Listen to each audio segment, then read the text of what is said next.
Howdy, howdy, howdy. It's Wednesday night, and I'm ready to play some Baldur's Gate 3 and talk about, well, anything DMing. So, let's get this going.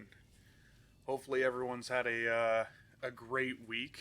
It's been pretty good on my end, tell you what. So, before we start, cheers to everyone.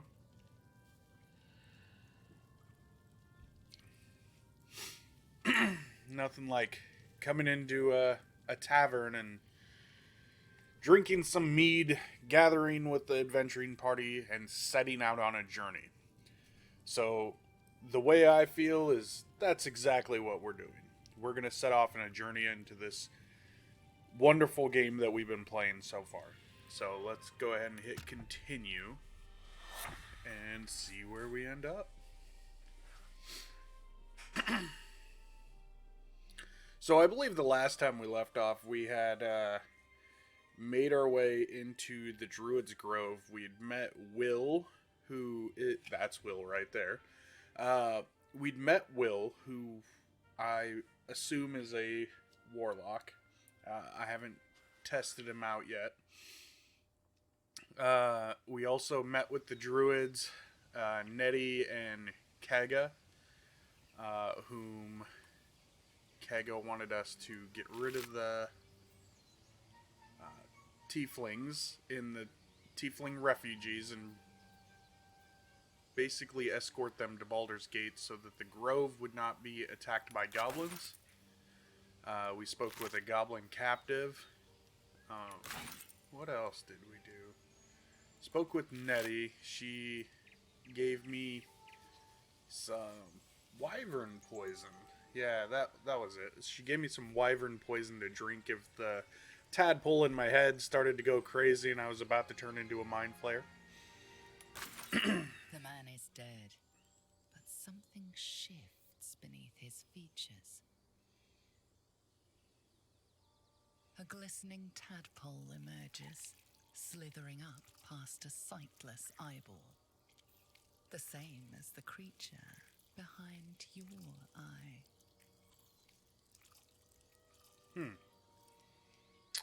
Reach out to crush it, observe it, let it be.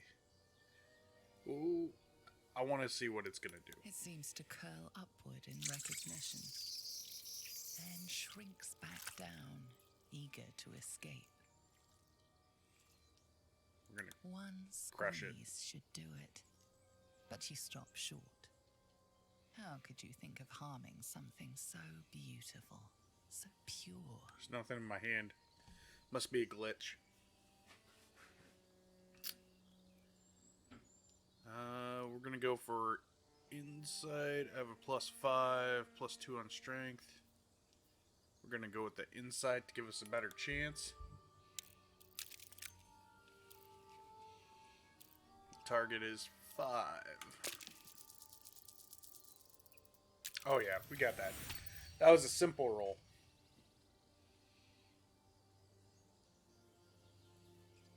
The tadpole plops to the ground. Now is your chance to stomp it into the dirt. But it's too precious, too sweet, isn't it?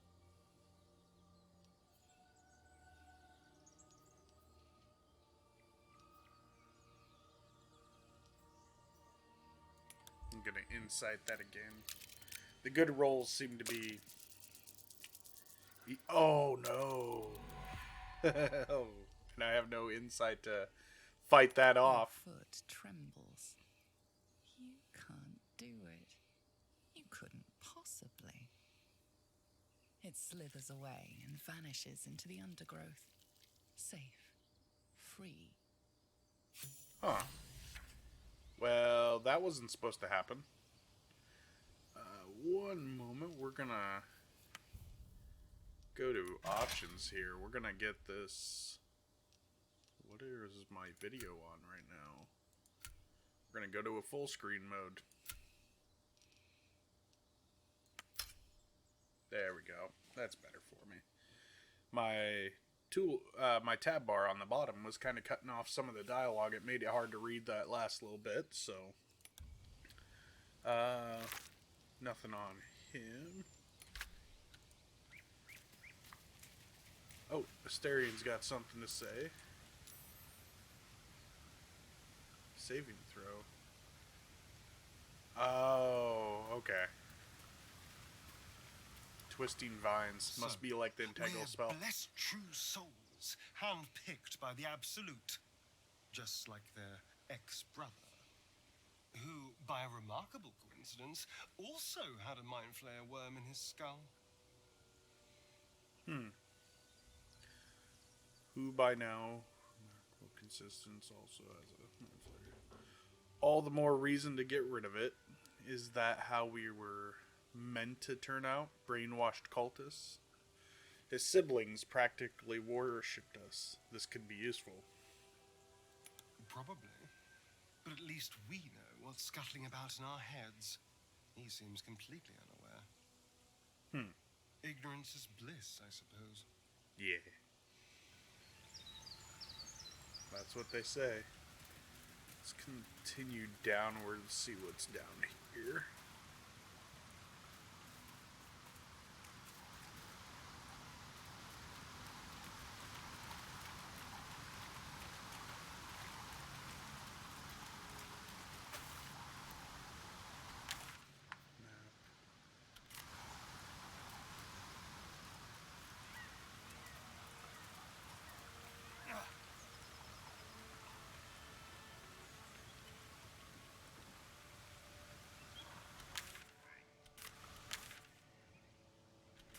They don't really give you a place to go here. You just kind of wander around.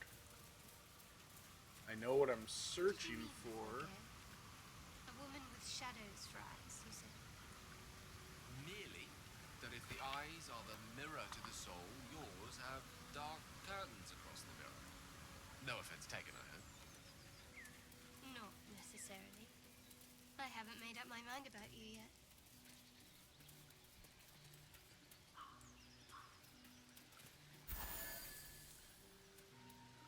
Huh. Hit points.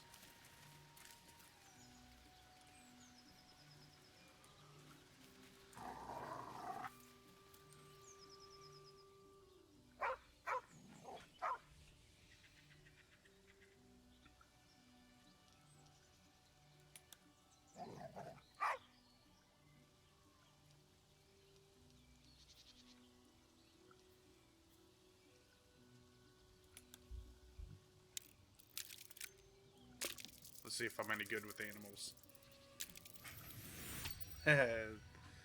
Seems like these numbers are kind of low. I'm The dog lowers surprised. his hackles, Must be because I'm his lower head level. tilted inquisitively. Convinced that you're harmless, he turns his attention back to the corpse. Around his neck is a collar etched with a name. Scratch. That was actually pretty good detail that they you could see the name in there. With a deep, heartbroken whine, the dog bows his head. The dog whimpers nervously, as if to urge you on. The dog looks at his owner with sad eyes. He does not move.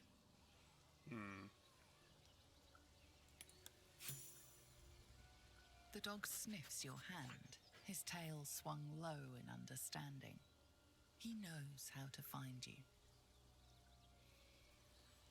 So he's gonna find me. Leather boots. Personal note. Tough letter. Soft letter. Ooh, I got stuff to read. Reading's the best. Okay. Let's see what we got here. Personal note. Read. Gomwick. Be doubly careful on the way back to Baldur's Gate. I've received more reports of attacks on travelers throughout the region. I can't have my best messenger winding up face down in a ditch somewhere. Watch yourself. Better late than never. Postmaster, General Danzo. Okay, pretty straightforward. Means definitely there's threats in the area. Got to be those goblins, I would assume. Let's see. Soft letter. David. It's a boy. He's healthy and perfect. I've named him after his father. Come back and see us as soon as you can. Get leave. Bah. Love, Flora, and David Jr. Aww. Little baby boy. Alright. Tough letter. 9 fingers. I won't come back to the city. Not while you have your thugs looking for me. If you want the debt paid, you'll have to trust me and collect it yourself. Go to the graveyard and look for where a M. Kerwin is buried. Get digging, and you'll find enough valuables to settle matters between us. Don't go looking for me. I'll know when I'm safe. S. Ooh, skullduggery. Okay. So... is anything over here?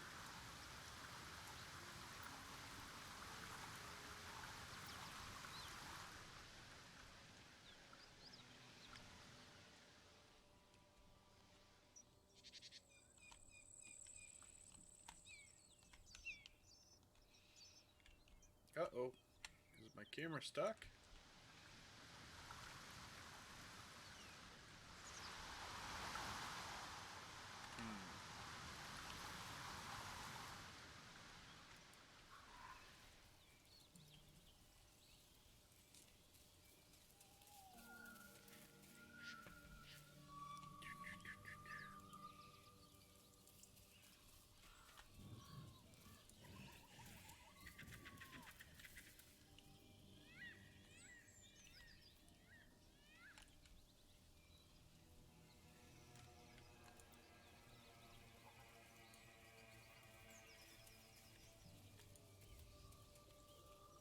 Still no symptoms.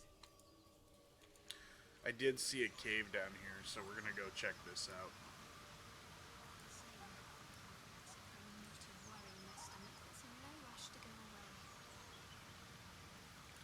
So I've been... Owlbear tracks. Its nest must be nearby. So I'm guessing it's down here. We're gonna give a quick save.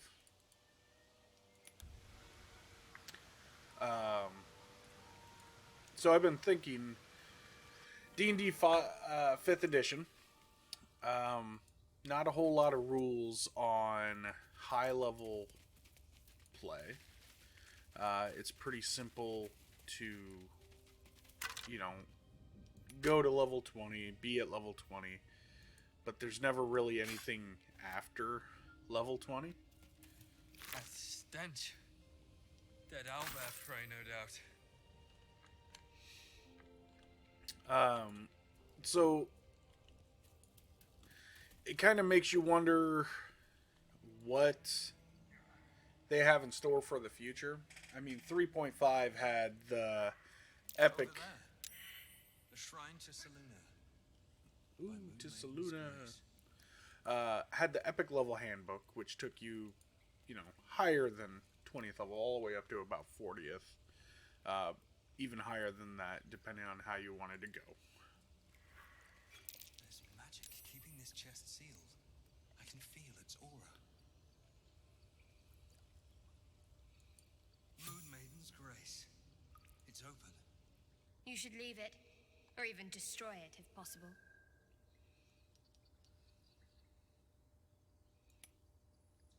But you'll steal them. An interesting way to show your devotion. Do not trifle with that moon witch or her trinkets. Only trouble will follow.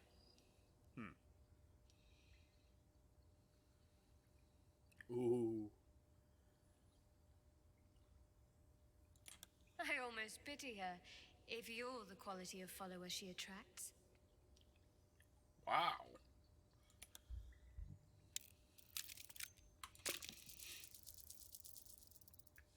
Yeah.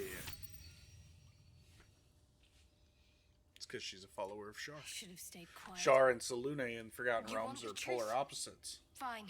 I worship Shar, mistress of the night, Seluna's twin and foe. Now that you have the truth, please don't make a big fuss about it. Heavens forbid. We're all entitled to our secrets. Oh, Asterian's gone.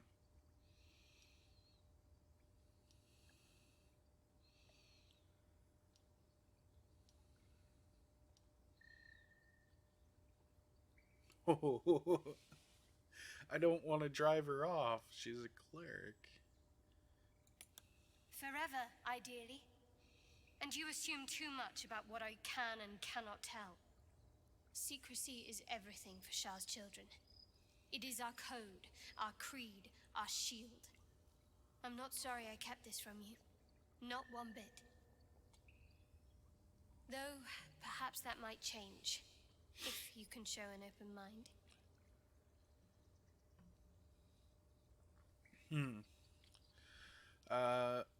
Let's see how open-minded I can be then. Tell me more. We'll discuss this later, but let's try a little harder, more honesty going forward. All we can do is try, I suppose. Yeah. What was in here? Silver necklace, bloodstone, item of Selune.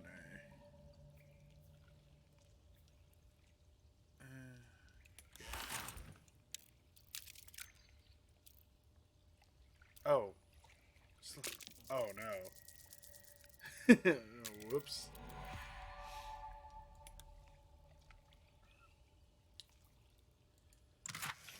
But I did get it, so yeah. Psychic resistance, goblet. Let's go detect thoughts. Take that.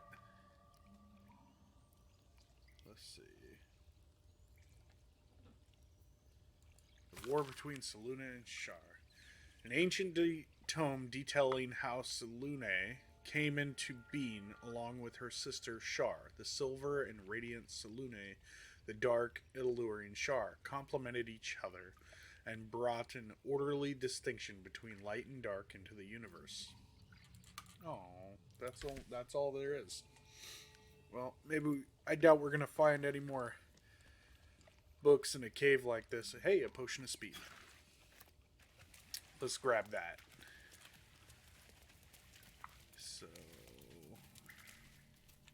ooh, there's the owlbear.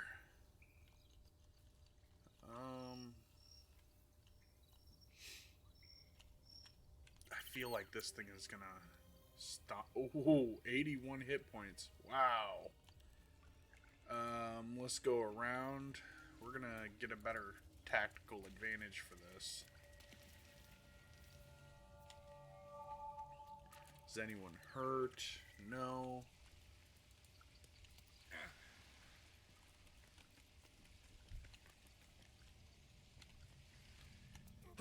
Doesn't want me to go up there.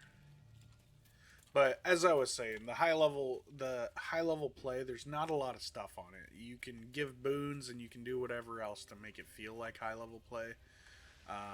And you know, Wizards of the Coast, they might eventually steep their toe. As of right now, it's kind of a mixed breed whether people like actually going to that higher tier of play or not. I know 2nd edition also had the DM's option high level campaigns. That was kind of a book that did similar things, made you took you to like level 30, and it made everything. You feel the quake of its heavy footsteps before you see it. An owlbear, its beaked face looming out of the darkness. Ooh. Definitely some graphics on that.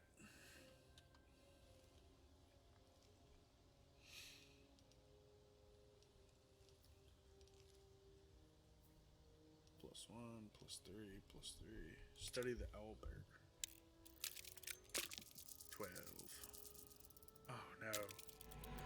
Yep, it's gonna turn into a fight. You can only surmise the obvious. The owlbear is out for blood.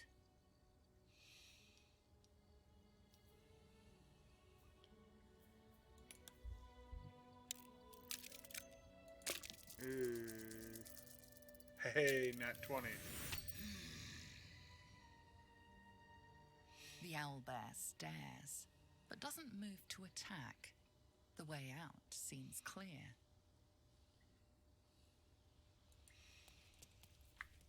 Okay, now we're gonna... Don't get me wrong, there's a monster and it's near a settlement. I'm not a druid, so... This really isn't gonna be... Oh. Well... Shoot.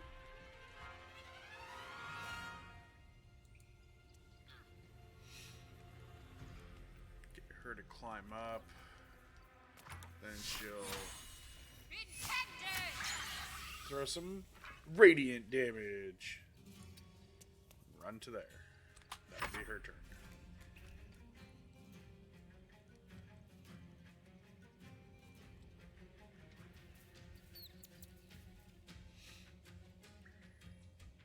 That owlbear cub. I don't want to kill that thing.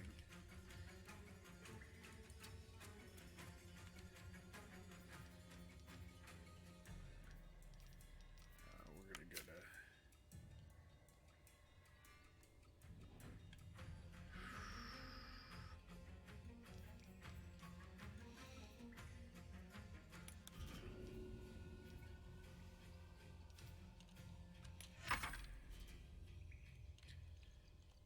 we'll throw a...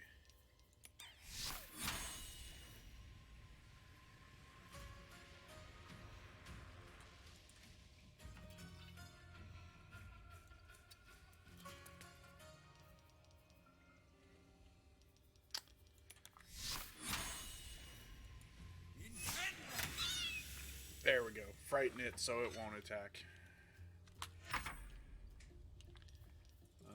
Let's do... Boop, boop, boop, boop, boop.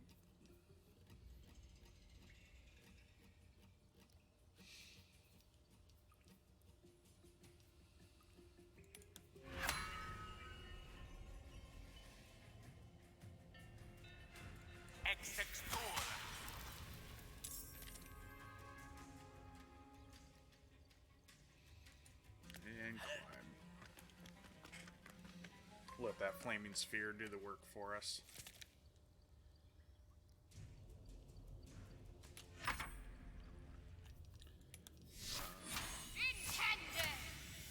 Ah, it's saved. High level play though. Sorry. The game gets you really invested, especially since the combat is actually so similar. You got to plan out your turns and everything.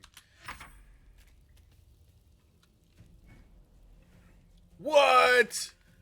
What? Oh, jeez. Oh my gosh. That totally, that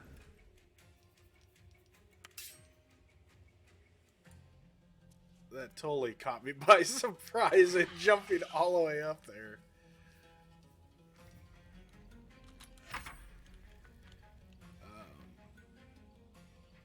Oh, jeez.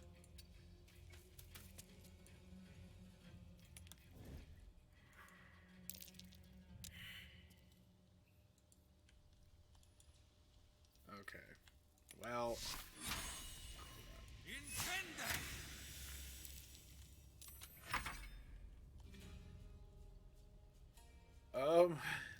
Man, that really caught me by surprise. I can't believe that.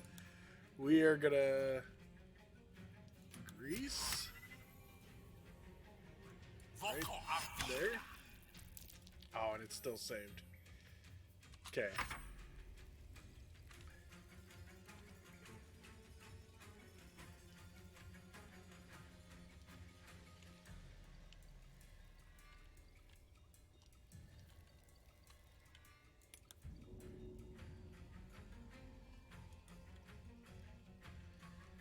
Well, I doubt the ball's gonna be able to climb.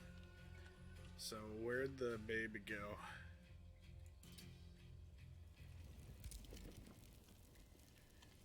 Okay. Man, that just... Alright, get up there, girly.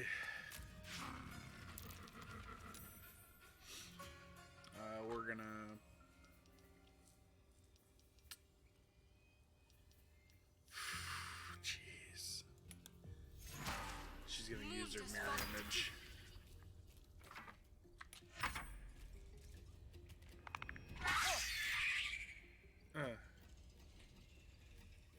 Okay.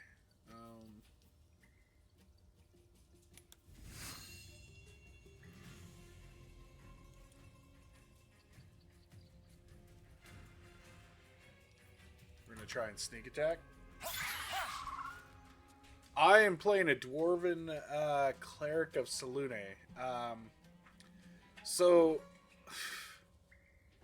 when I made the class and character, I was going off some suggestions from chat originally, and what ended up happening is we forgot to choose my god, so we got stuck with Selune, which puts us actually polar opposite of Shadowheart here. But yeah, that's all he can do. So this is my guy right here. We're gonna have to try and climb up here because that owlbear, I guess, can jump. It literally jumped from down here all the way up here without missing a beat, and that is scary as crap. We're gonna throw some. Oh, I don't have a good chance, but we'll throw it. Oh, critical hit. 29 points. Yeah. You know, since I went cleric, I've been thinking about swapping her out, especially since I'm playing a life cleric.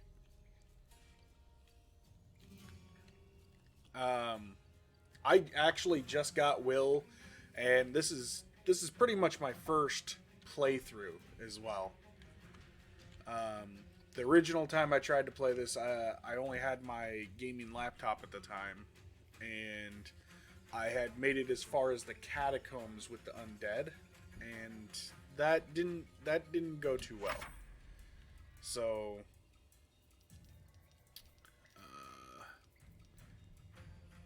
let's see which. It's in the grease. It's got 26 hit points. That's.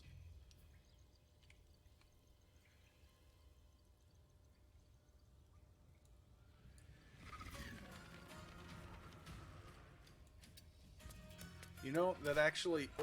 Oh. I forgot how far out I placed the grease. Yeah, so still affecting your players. Yeah. I mean, if you think about their personalities, they both come off rather bitchy.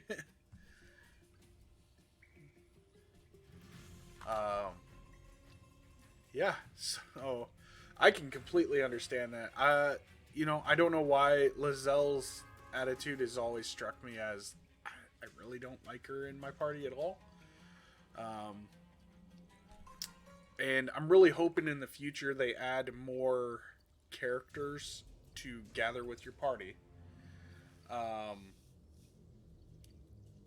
You know, because if they add all 12 classes, they kind of have to have a representation of all 12, I would think. You know, you have to come across a barbarian, you have to come across a ranger. And it being Baldur's Gate, I could very much see them adding Minsk and Boo as your ranger companion. So, but that's just Wizards of the Coast. Whose turn is it? It's Gale's. Right, he fell down. Since I know the grease is there, we are gonna try and hit it with that. Oh, that didn't work. And I had advantage on that.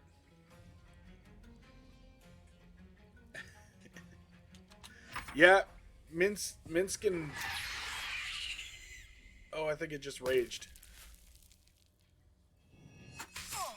Oh, whoa. Yeah, oof. Yeah. Alright. There is a grease there. I know it is. We're gonna throw a healing word at Asterion because he's already got 2 death saves. And we're going to try and move it up. Hopefully, I don't... Because I've got the highest AC in the party right now. So, I figured life tank, pretty good for...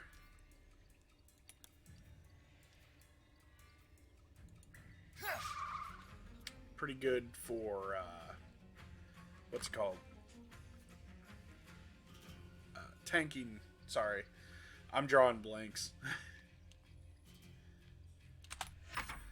That last hit kind of threw me off by a lot. Let's go with getting him up here. We're going to try color spraying.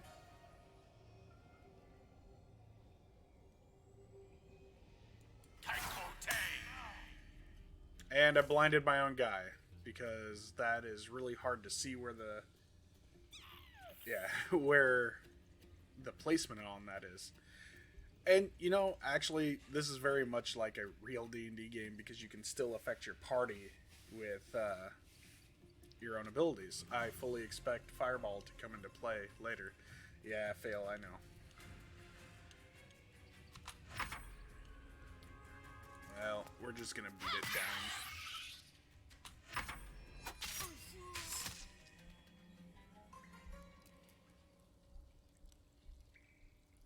Benefit to having 2 clerics, though, is, you know, you're gonna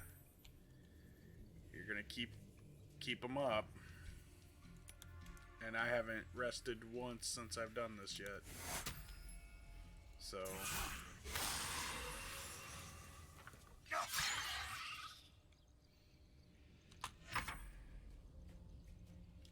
Yeah, I'm glad they added the druid, and I thought about playing that because it's the new class, but I feel like everyone's doing that right now. I know. I've only watched bits and pieces because I didn't want to spoil it for myself until I could get a better computer, which I did. So I'm very happy about that. And he missed again. Let's go.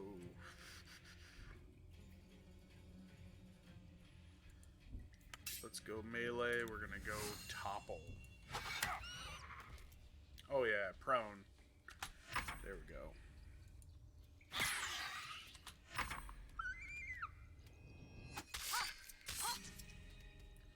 Woo! Critical miss.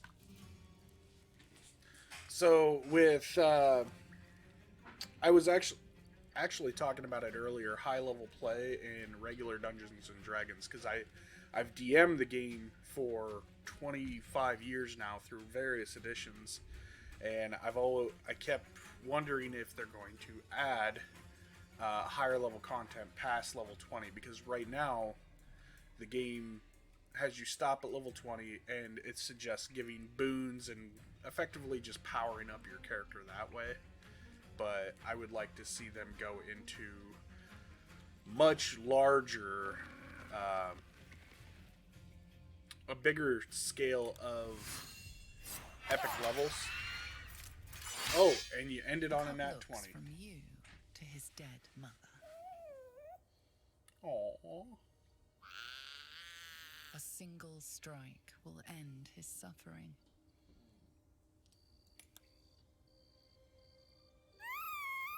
You watch speechless as the cub begins to eat his mother. Whoa. Yeah. That, or we've just prolonged Head of its a broken misery. street. I'm so tired. How do people do this all day? They do. There are a lot of ways to keep that from continually happening. Yes, the grand scale of combat really digs in, and you feel like you have to throw higher hit points and everything else. I find myself at higher levels using more environmental challenges. Obviously, you know, if they're in a cavern and they're fighting a red dragon, obviously, you have molten lava and all that kind of stuff. But what happens if you start throwing things in like every round, and they're on platforms in this pool of lava, and every round the platforms start to sink and the other end starts to unsubmerge. And they kind of have to decide whether they're going to stay on that platform, take a chance, or take the, I believe it's 6 die 6 damage just for contact. And then 20 die 6 for submersion. Pork loin, pile bones. Yeah. So another favorite of mine is, like, right now I run a game called Shattered Bonds. I actually stream that every other Tuesday, and my adventuring group is in the Underdark. So I've been throwing, instead of monster fights, because obviously the Underdark is full of them, I've been throwing environmental challenges at them. Yep. We actually just got done doing a skill challenge where they outran a purple worm because they're way too low level to fight it, for one.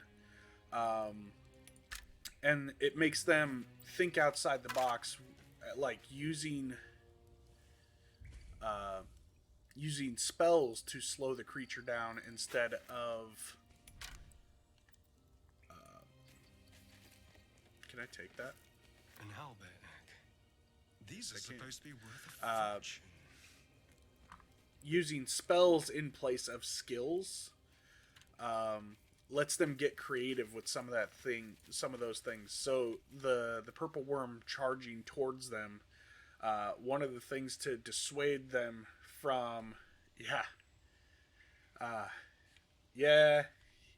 I believe there's actually rules for hatching it and turning it into special mounts in 3.5. I don't know if they put those in 5th edition. I don't remember reading that or not, but that's something, you could always do for your players as well. Besides, the running water took a point of damage. We're going to short rest it. It would be something cool to do for them. Plus, if the campaign goes long enough, it's going to take a long time for it to grow into a full-fledged owlbear. So more than likely, even if they hatch it, it's just a mascot. But then, say you want to, they actually want to grow it into a mount or something, you could have them do a quest for a wizard for like some temporal aging spell or anything like that. There's so much you could create to help with that situation. But I was saying that my party outran a purple worm using skill challenges. Our wizard Morty, he ended up using Flaming Sphere and put it in the tunneling path of the purple worm. Well, the purple worm, it has very low intelligence,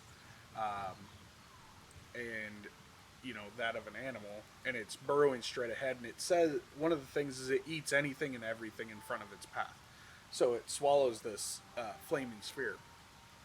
So instead of the dexterity check, we gave it a constitution check to see if it would, writhe in pain or anything, slowing it down for a round. It was good stuff.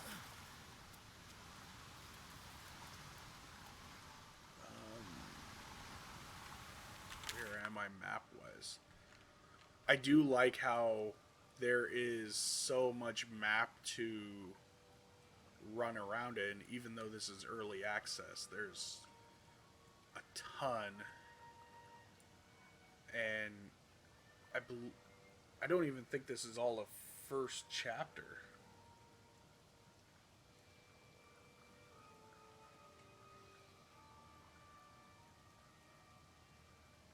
Yeah, exactly.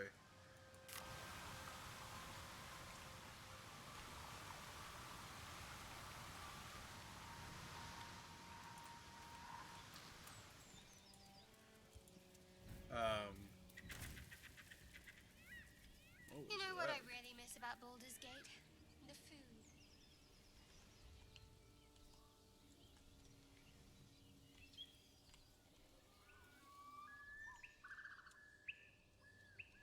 Exactly. Yes.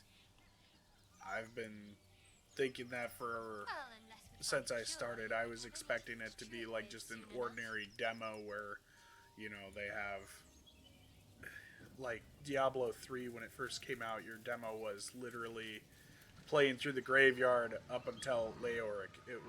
It took you an hour, and this has enough playthrough for days, it seems like.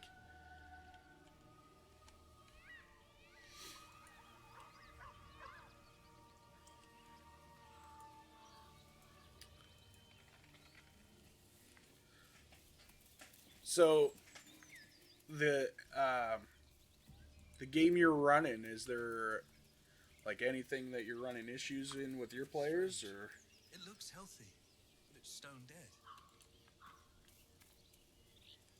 have you had to kind of drop game for a while due to the current Okay, events in the world? It's dead. Let's go. I know, Dead like my group, goblins. we've had to move completely Dead to travelers. roll 20. Were they heading to the Druid's Grove?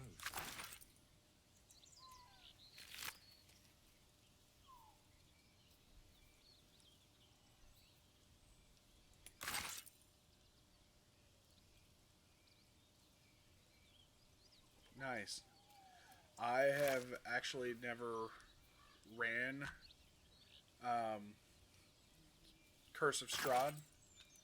Um, all of the stuff I run is homebrew. Mainly because I'm still working through a lot of backlogged items I have. I don't know if you can see, this is all role playing stuff right here. This is just a little bit that I put to dress up my desk. I have bookcases full of stuff from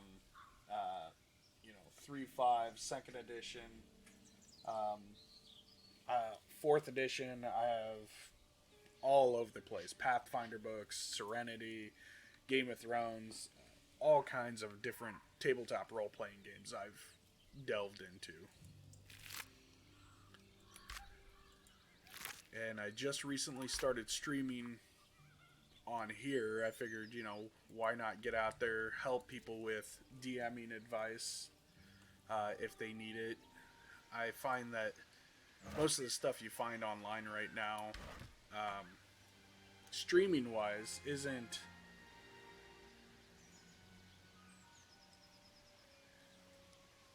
new players, and D&D hasn't come naturally to them. It's been hard for them to think from their character's point of view. That can get yeah. I find that playing online also kind of hinders that at times. So what have you done to try and bring that out of them? Like, have they tried to come towards it? Or are they more hack and slash types, like they're playing Diablo 3 kind of thing? Is it just a role playing issue, or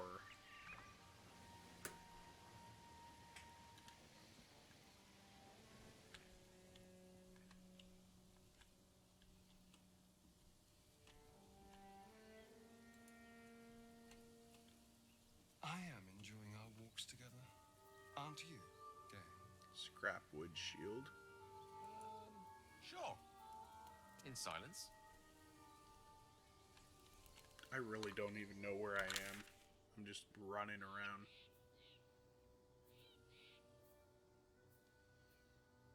Zevlor, Zoru, Priestess Goblin Camp.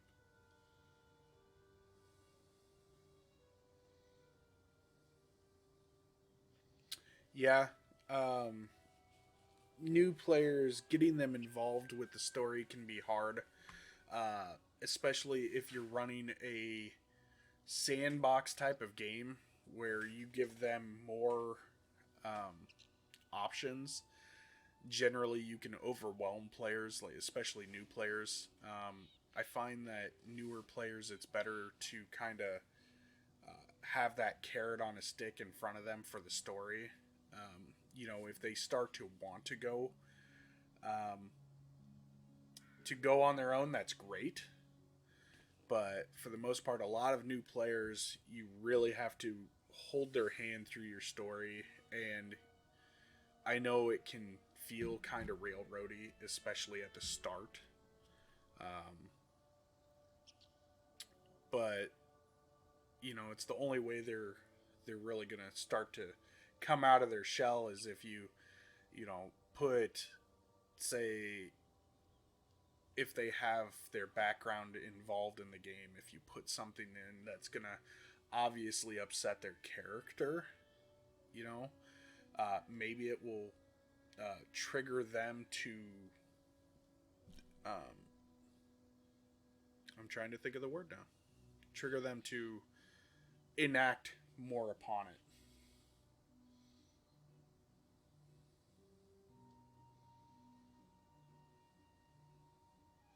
RP wise,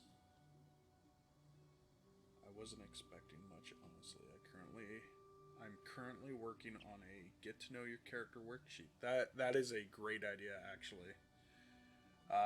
Then at least they have a framework on maybe what their character thinks like. Yeah, yeah. Another thing, the get to know your character worksheet. That's actually a great idea. Um, what kind of questions do you put on that?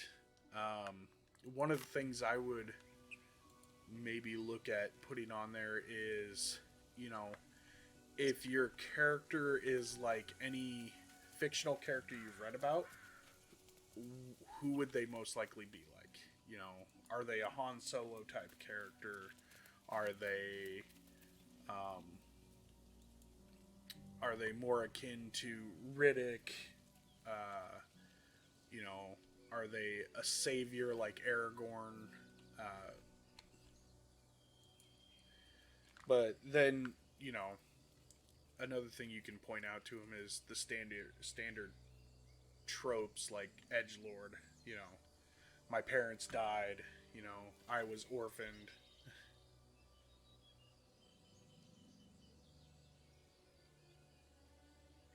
What class are you? Why? What race? How does that affect you?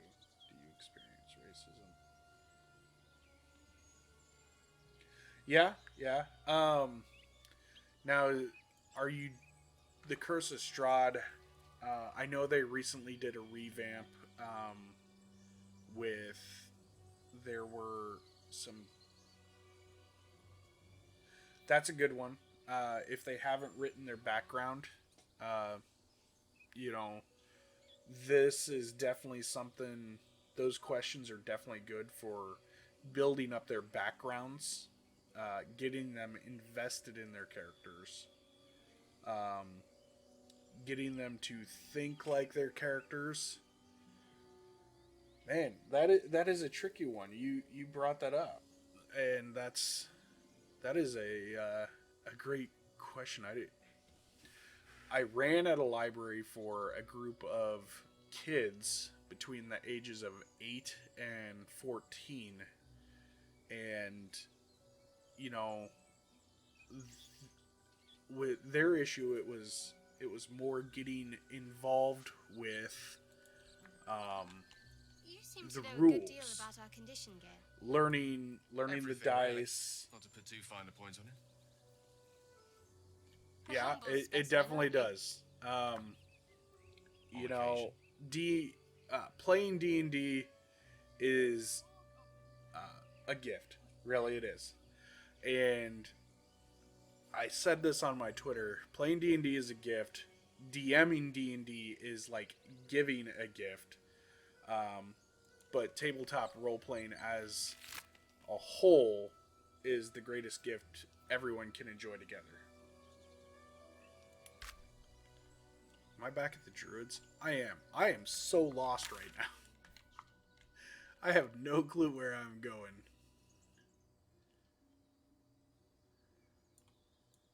Somehow I got all the way up here.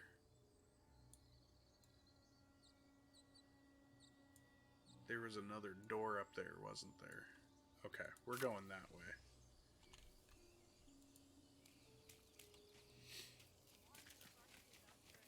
Personally, like I said, I've been playing for 25 years. Game froze a little bit there. And I have so many good memories. This game, you know, as a whole, if people are ever asking about it, it builds communication skills. It helps with math skills.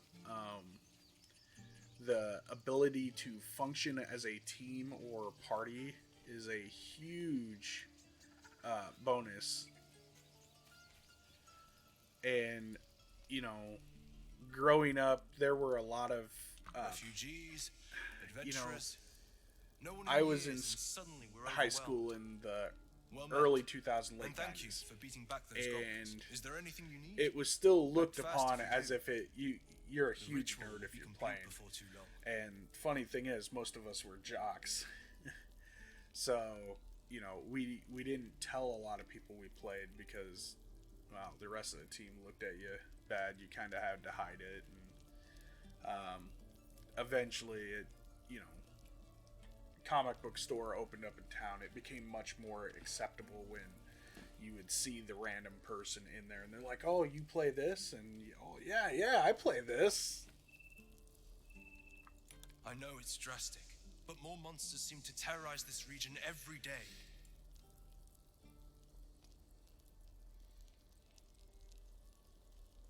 It does. It does. That's. It's funny you say that because that's literally how I got my first job.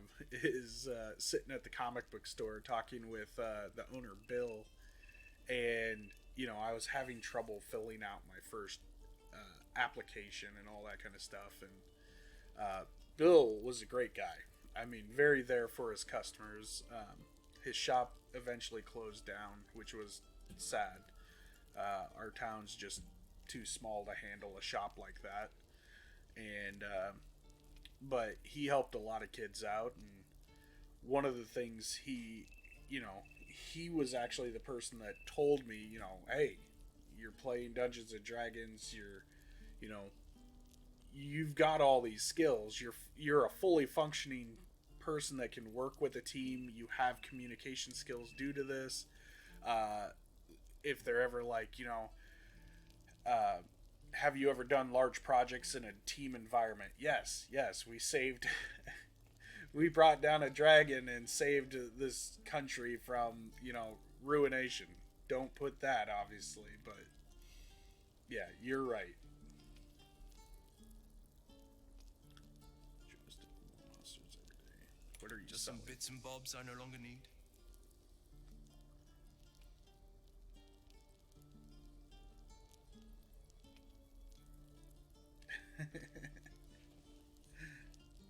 Yeah, I turned my wife into a D&D nerd. She originally was very much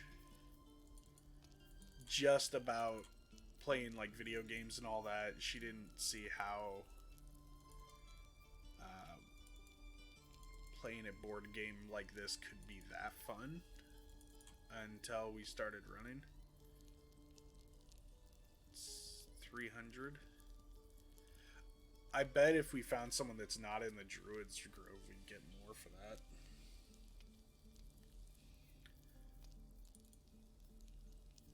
It's gold. What does he have?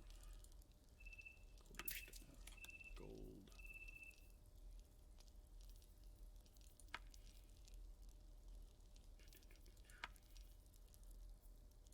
Tongs, broken spear, hammer.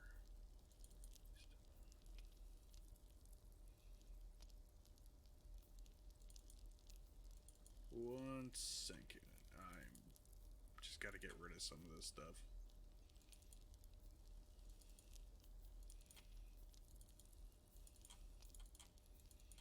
Gold makes the world go round, so you got to sell the stuff.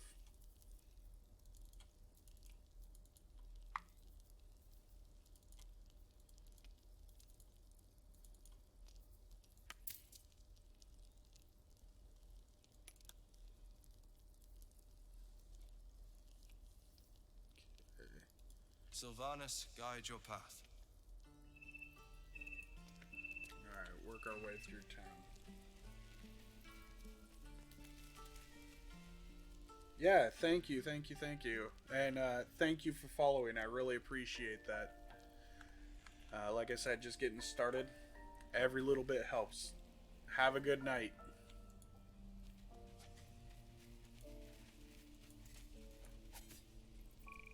Focus. Down forever. This is no fortress and we're no warriors.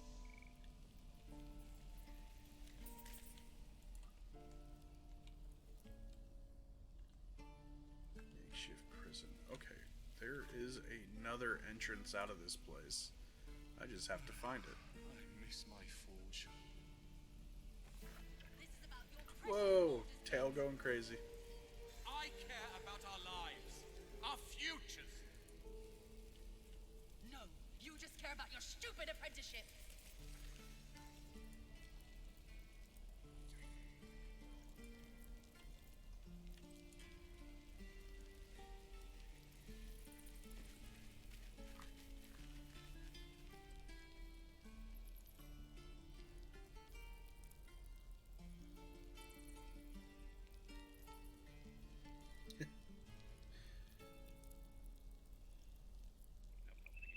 We're exposed now.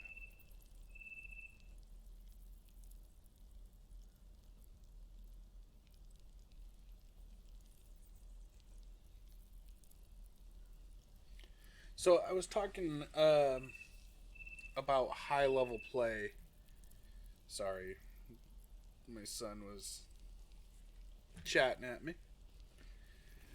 I was talking about high level play and something we can do to enhance. Did I just go in a big circle? I think I did.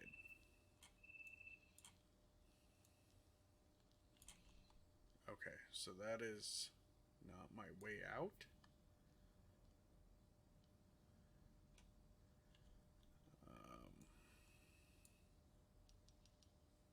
We want to go to Sylvanus's Grove.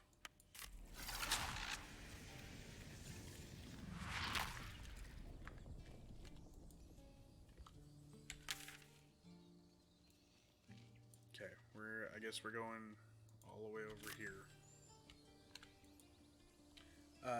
Something you can do for high level play to make it last longer is, If they make it, you know, you can they're slow. technically add more Half or levels, more will die long before Basilisk Gate. and these could be Doesn't seem to trouble tiers, you a jot. you know, epic level tiers. So, What would say it do for me to be troubled? wizards, We can't save them all.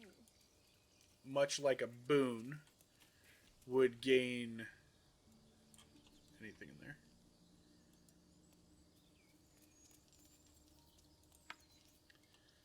Would gain more spells. Maybe you work in those high level magics that can change countries. You start not necessarily building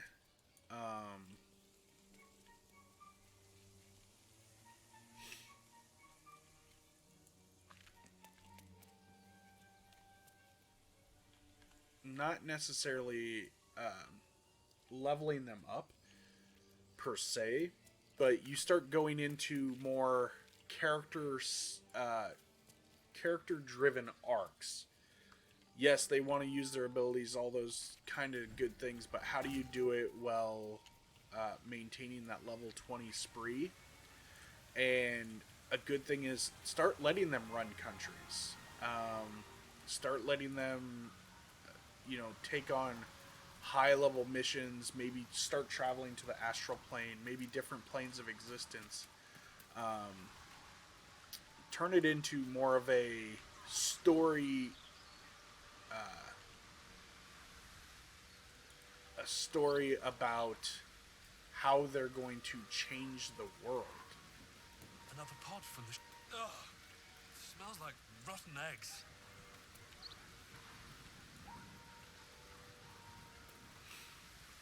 nobody over here.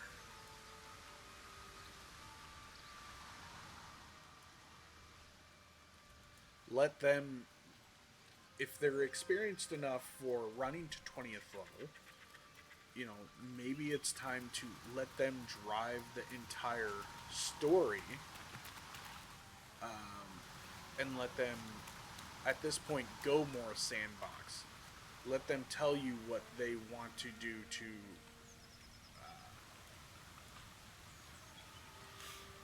to basically feel powerful. Because at this point, they are powerful. I mean, if they're casting Wish or anything else like that, they're, you know, probably. So leveling goes in tiers of first to fifth, or first to fourth, fifth to ninth, 10th to 14th, and 15th to 20th. All those being your ranking, like first to fourth is they're not even that well known. They're adventurers. Once they've maybe saved a town by the fourth level, and then fifth to ninth is they start affecting a realm. So that, you know, they save a kingdom and its outlying lands. 10th to 14th is they save the world. You know, they stop some near cataclysmic event that would bring the world to an end as a whole. And then 15th to 20th is they start delving into the realm of multiversal dangers. So think, well, Marvel.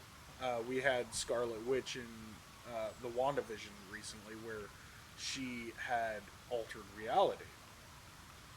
Well, they're talking about Doctor Strange coming up, and Doctor Strange is the realms of madness. So think of that like a D&D campaign, as Wanda, Vision, and Doctor Strange are three characters, and now they've saved the world from Thanos and everyone else, and now they're going into this adventure that takes them to different planes of existence. Maybe they're hopping from the elemental planes to gain a shard of primal energy to stop the awakening of some cataclysmic force like the Tarask. Maybe they need these primal elements to lock a prison. High-level adventures for high-level parties.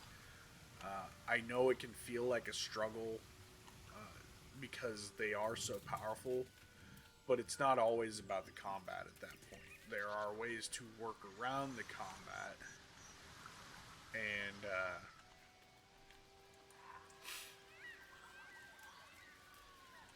so that you don't have to feel frustrated, because it's not always just giving monsters high hit points.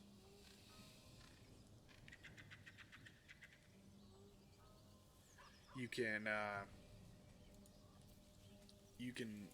vastly change an encounter You seemed so that it forward doesn't with your feel. compliments earlier.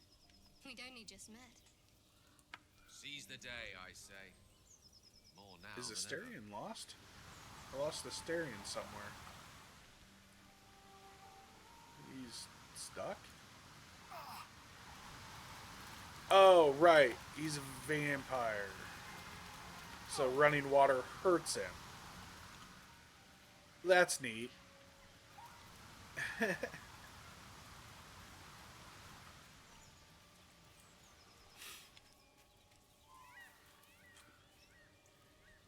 me another drink here. Cheers.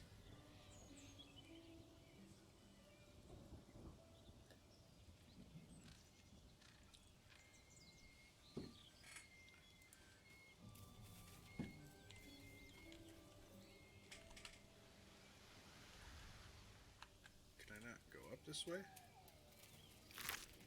Ensanguined boar.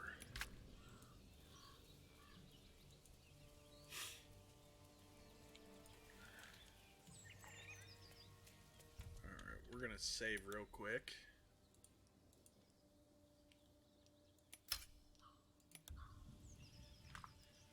So, a good thing to take away that power of people Fresh goblin Moonhaven. stench. They're close. to take away that feeling that the players are gods, effectively. Good reference to Critical Role.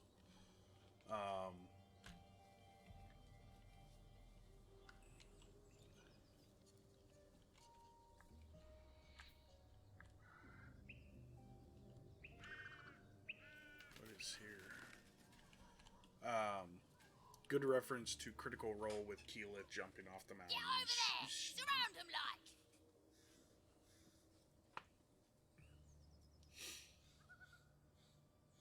You spotted us. Good. It's like they say. No fun in skewing a pig what doesn't know he's cooked.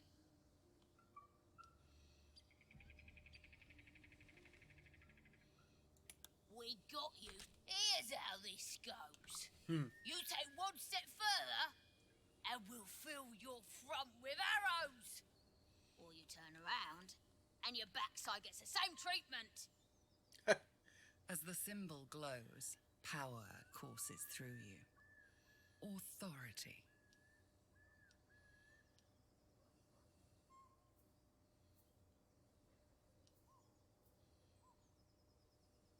Why do I have intimidation?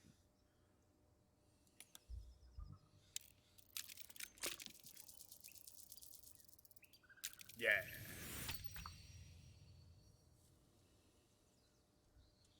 Hold up, lads.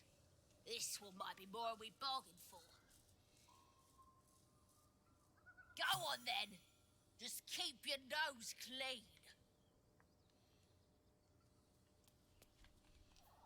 Go to the dwarf. Thought I was on him in the first place.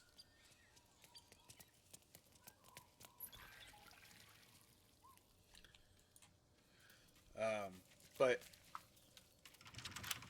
ever-changing environments can really do wonders. Lockpicking is impossible. Okay.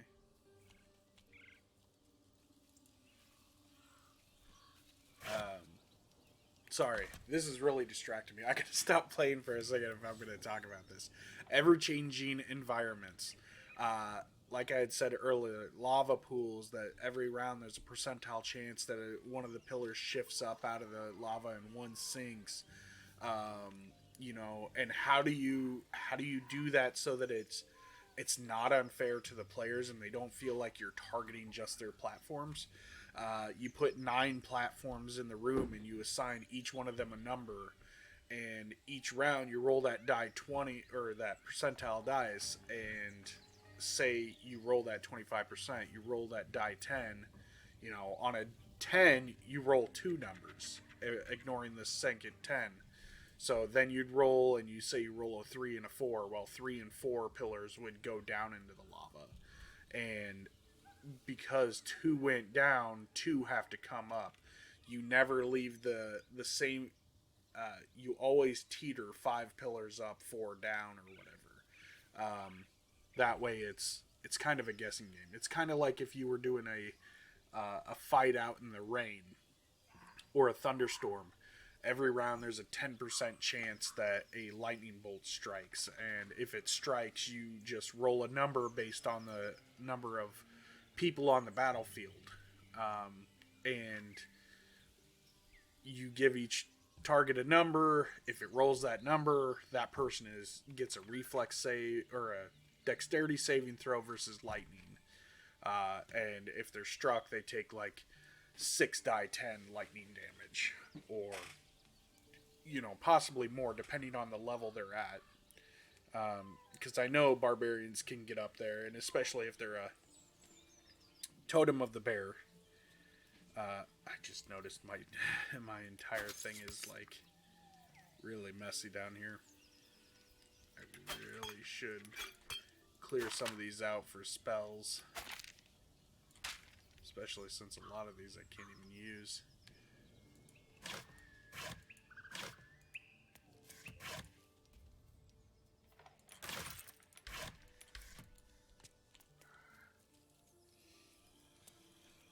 Where are these goblins at?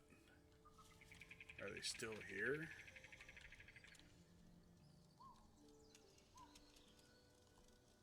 They are. Okay.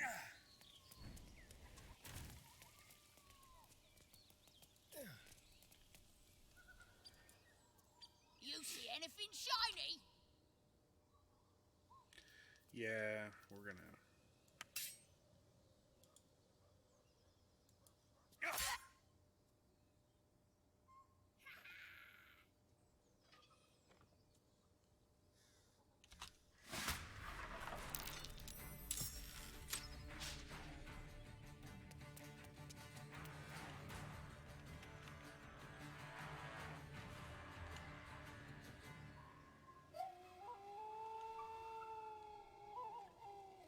Oh, that's where they are. Okay, they came out the other side. So we're gonna throw a bless up. Oh, I'm out of first level spells. I've only got one second. Ooh, this might be harder than I thought. He's gonna go full tank mode then. Move over here.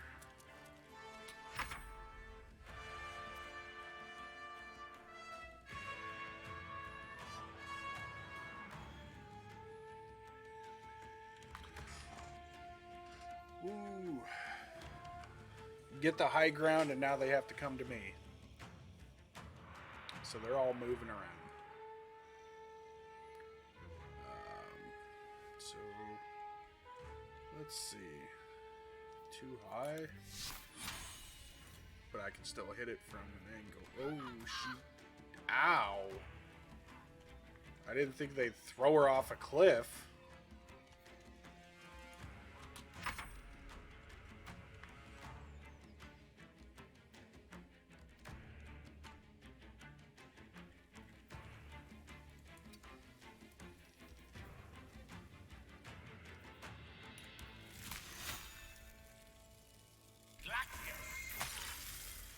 Okay.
She is gonna.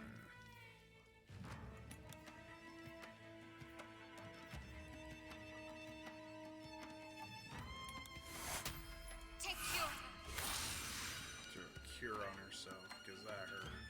I'm gonna run up and smash it. Nope. Okay. So I forgot where I was talking about. So we're gonna move on, and you know, let's see, what else was I going to talk about? Weapons of legacy weapons. Weapons of Legacy was a 3.5 book that it had a lot of input on how to customize weapons that felt more grand.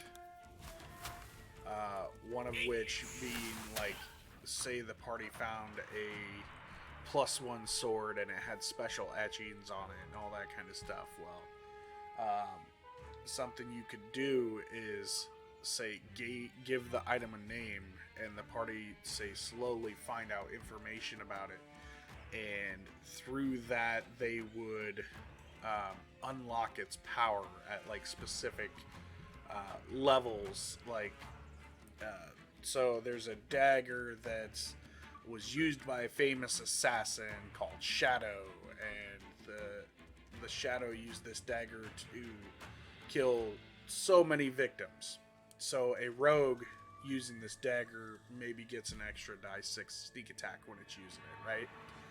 And come to find out that the way to unlock one of its powers is to take a contract from some for slaying some kind of beast, and upon completing slaying that beast, he finds out that the power is enhanced through a ritual that increases the power by making it now a +1 dagger that increases sneak attack by 1 die 6, and also grants him invisibility once a day. And then say they hit like the 8th level mark, and he takes out a assassin that's working a mission opposite him. So now the assassin, or the Shadow's dagger, becomes more powerful, and it gets the returning property. And when used to deal sneak attack at a ranged, it does, it lets you add your wisdom damage, or your wisdom bonus, or intelligence bonus, because it takes planning or cunning to deal that. Weapons of Legacy, they continue to go up as you level up, and it makes it disengage.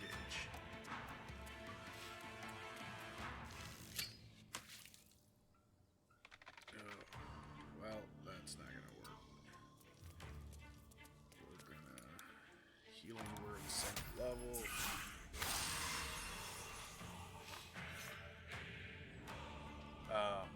There's a variety of ways you can enhance your campaign through items like that. And I know Critical Role did something similar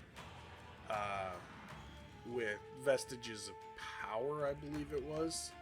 It wasn't exactly the same, but the cool thing about the Weapons of Legacy is it didn't have to be weapons. They also did it with armor, or shields, or a cloak, or a ring, Maybe a ring of spell storing unlocks replenishing magic. Maybe it puts a random spell in the ring every day of, a certain caster that wielded it.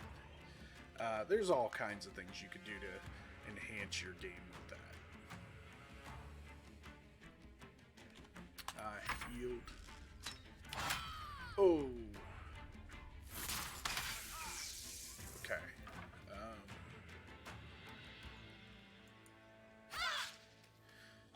Man, Shadowheart can't hit for crap. We are going to...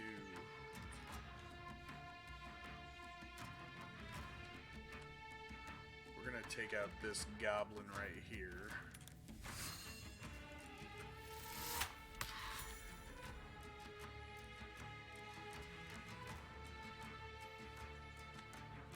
Once again, son asking me a question, so I have to go help. I had to give him the nod that it's okay to do something. Cheers to parenthood.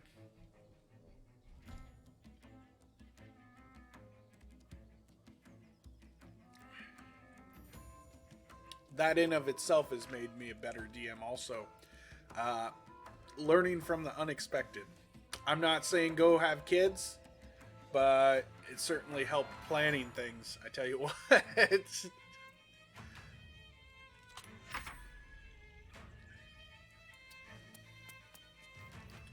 We are going to... Oh, I only have 2nd level spells left. Well, if that's the case, we're gonna go... I feel like I should have more spells there.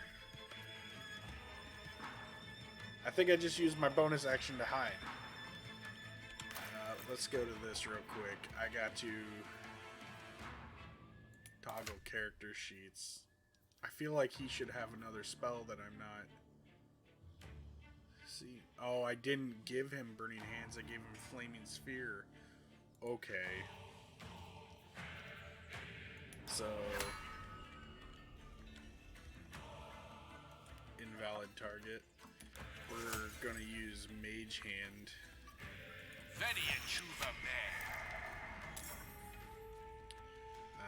And then she is going to get shot again, because that's what he's good at. We're going to 5 damage. Finally, misses one. We're gonna guiding bolt this one.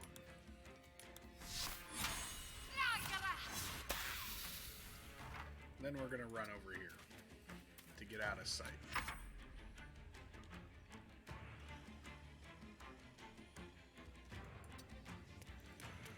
We're gonna get some high ground to get a better shot.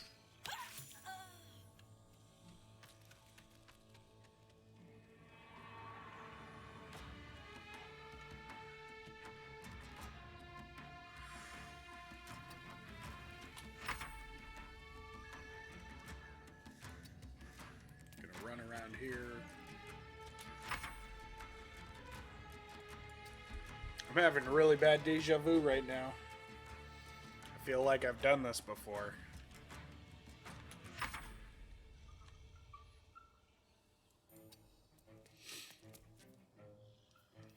I'm gonna dash, get some extra movement.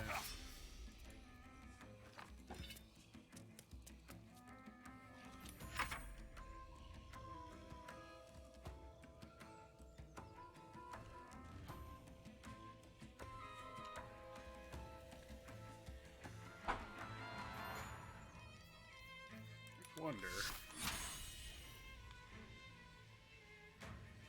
Yeah, I can't see her, so gonna run back out. We'll drop the saving throw.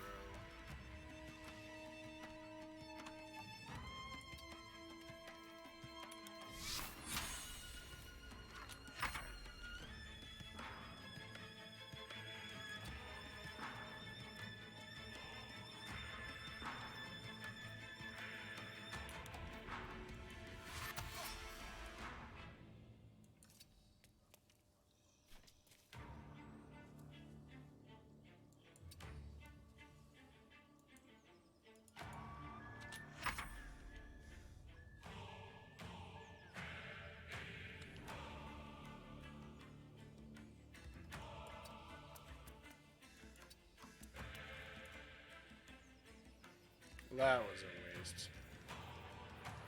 We're gonna dash action.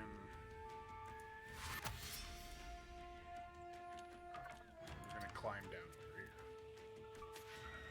here. Okay. Well.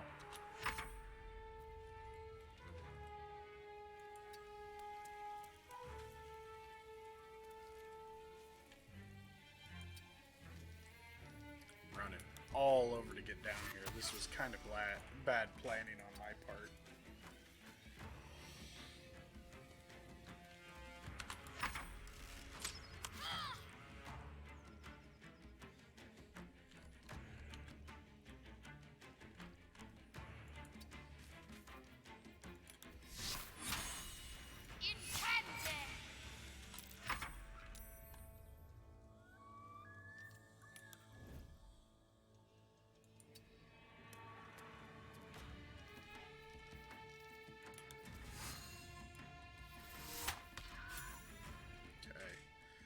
Out of combat. Jeez.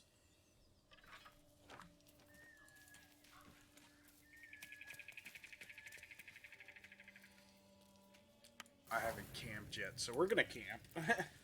We're gonna get some of these spells back.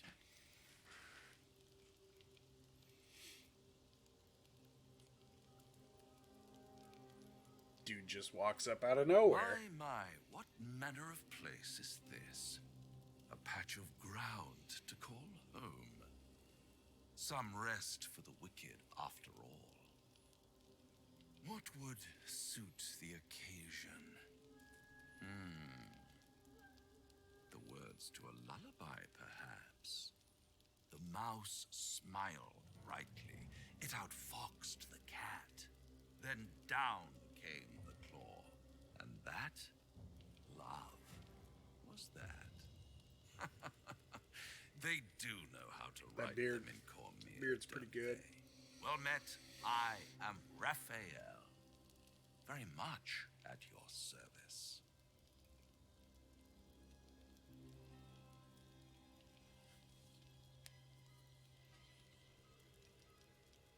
Pleasure, Charmed, Intrepid. I'm sure, in more ways than one. We should have a chat, you and I, but not here. No. This encampment is decidedly too middle of nowhere for my tastes. Come. What?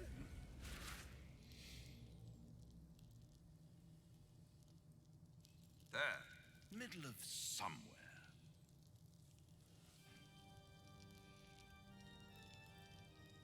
Yeah, no. Tut, tut. No need for that crude cutlery of yours. As you can see, I'm amply provisioned. This is the House of Hope, where the tired come to rest and the famished come to feed lavishly.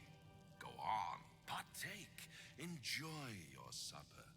After all, it might just be your last.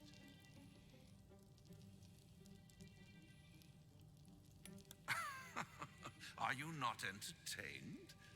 Well, far be it from me to disappoint. Okay. Yep. That makes more sense. What's better than a devil you don't know? A devil you do. Am I a friend? But is he Potentially. An adversary? a half demon? Conceivably. Or Cambrian? But a savior. Maybe an That's for incubus? certain.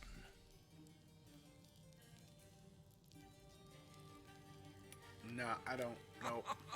My, aren't you a nervous one? I assure you I'm here to help, not harm. Consider your predicament. One skull, two tenants, and no solution in sight. I could fix it all, like that.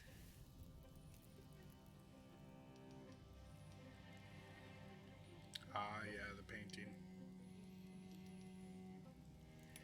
And what is madness but a denial of reality? Still, I've a feeling you'll change your mind before it's changed for you. Try to cure yourself, shop around, beg, borrow, and steal. Exhaust every possibility until none are left. And when hope has been whittled down to the very marrow of despair, that's when you'll come knocking on my door. Hope. Such a tease.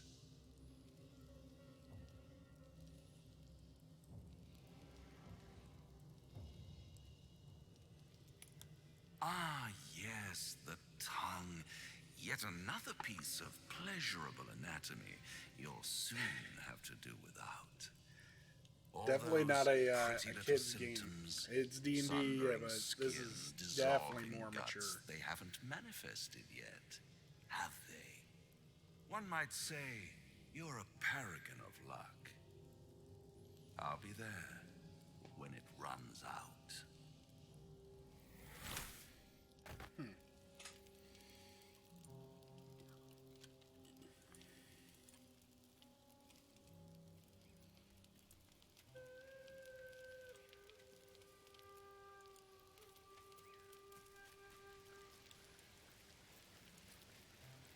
Bloody hells. Literally. Just when I think I've got a grasp on our dilemma, a devil That shows axe up. is constantly in the No way. matter. We've dealt with every other oddity thrown at us lately. We can handle this one too. Now, as for this Raphael, he knows our secret. He claims he can help. What do you make of him?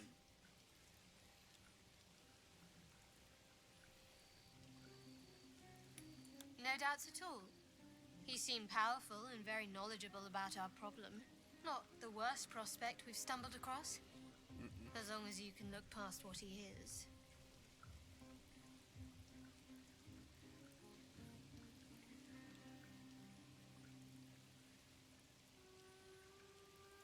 I'll tell you in due course. I just wanted to see. Good. That's what I wanted to hear. He's clever. My order uses the same tactic when dealing with enemies of Shah. You don't need a scourge or a rack to break people. Fear and self-doubt is sufficient. When actual pain comes, the victim's already done the heavy lifting for their torturer. There were no right answers with that devil. He was toying with his food. Us.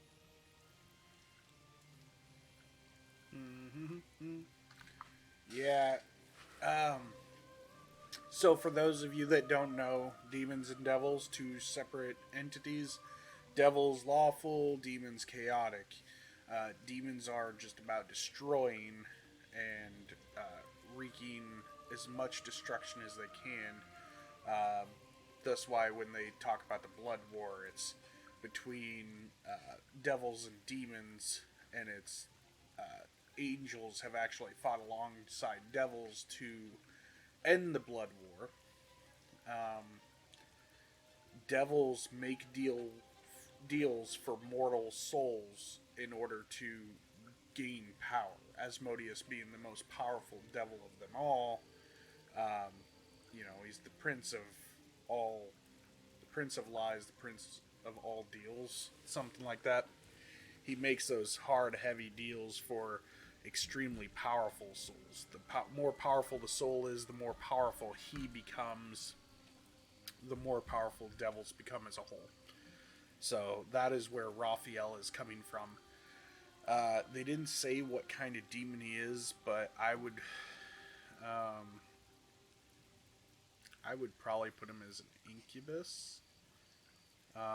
Maybe a pack devil, but they keep changing the art and design of devils to how they look, so he could be, anything for all I know. He could be Asmodeus, some powerful name devil.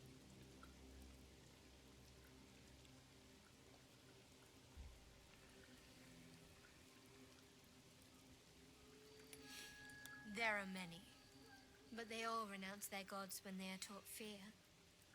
Watch out for that devil.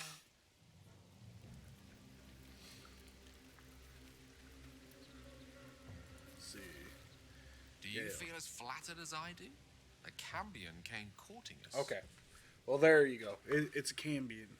Cambion, as he said it.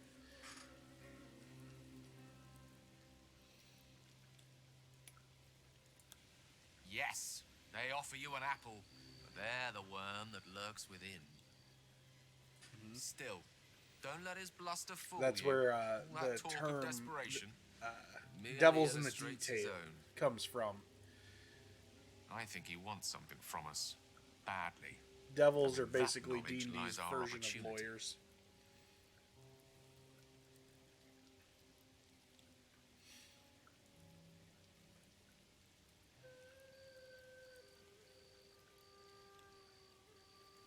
There's no such thing as an absolute certainty. Let me play the devil deals advocate. The man is too eager. Do not dismiss his offer out of hand. Raphael is a Cambion, which makes him part human, and what is human is fallible.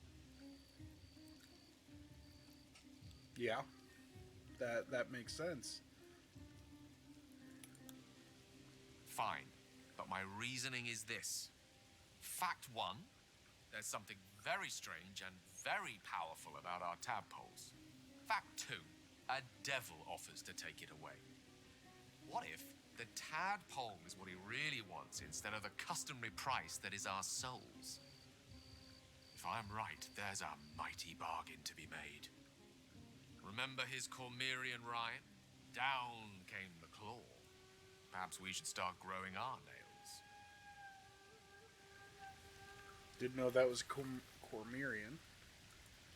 Purple Dragon Knights. The devil with the silver tongue. An old fairy tale my father read to me. The kind with a hero, a villain, and a moral. A farmer made a deal with the devil, so the story goes. In exchange for the farmer's dearest fruit, the devil granted him a bottomless coin purse. The farmer's dearest fruit, naturally, was no apple nor peach, but his beloved daughter. We can learn a lot from fairy tales, don't you think? Why am I zoomed in on his crotch?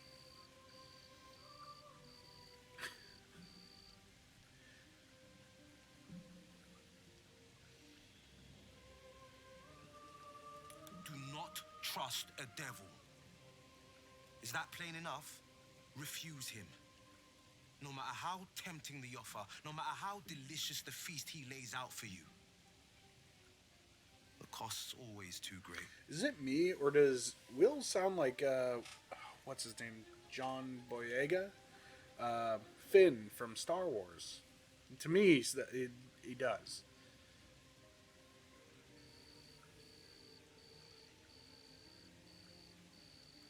Take a single step towards him, and he'll dog you the whole journey.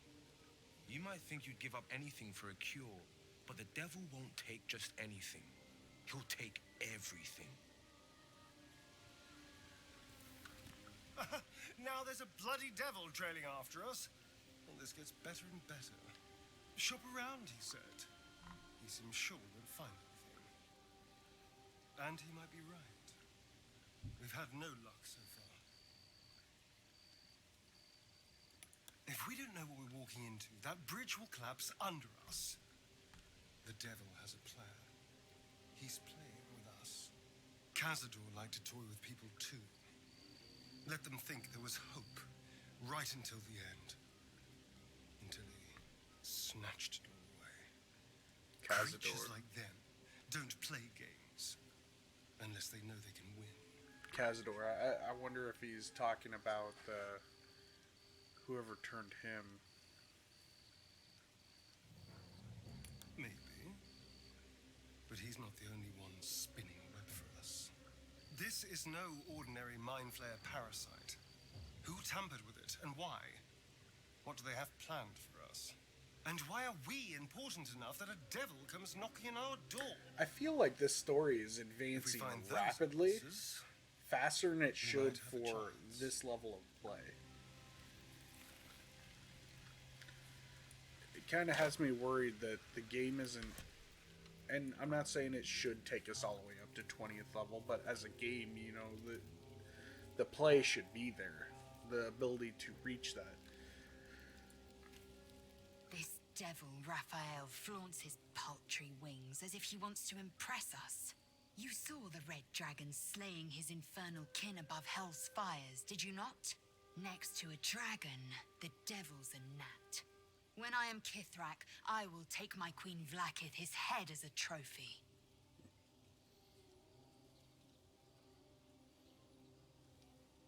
Githyanki Knights, the riders that chase the Nautiloid.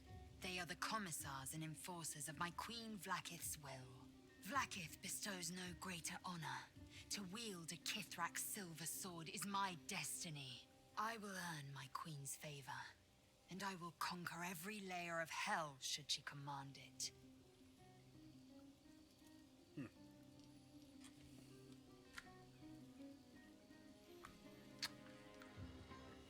The Geich are my kind's mortal enemy. It is not unusual for the Kithrak to give chase. To penetrate the hells, this is unusual. But I'm not one to question the wisdom of my queen. I can see but to the horizon. Vlaakith's sight pierces the many planes.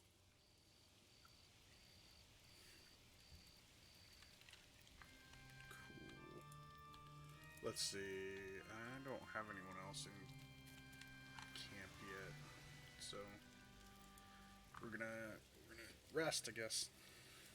Get our spells back. You don't sleep well, flitting between dreams and nightmares. Maybe you wake up because you know something is wrong. Or maybe you just get lucky.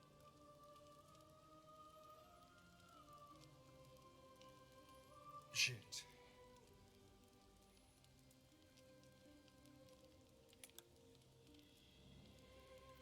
No, it's not what it looks like.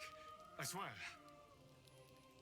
I wasn't going to hurt you. I just needed, well, blood. There, in dim firelight, you see him for what he really is. A vampire. A slave to sanguine hunger.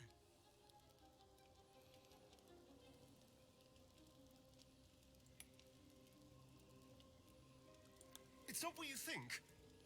I'm not some monster. I feed on animals. Boars, deer, kobolds, whatever I can get. But kobolds are intelligent just also. too slow right now. Sorry, Too adjusting. weak.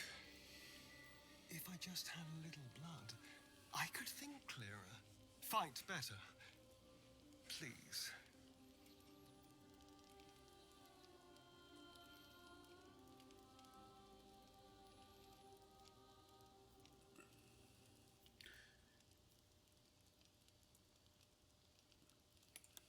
At best, I was sure you'd say no. More likely That's a if hard I one, was because, sick like, to as my much as I ribs. want to see what the Illithid does, I needed you to trust me. I'm worried about what it will And you lead to. can trust me. Maybe I'll do another playthrough as an evil character at some point to see the differences in story.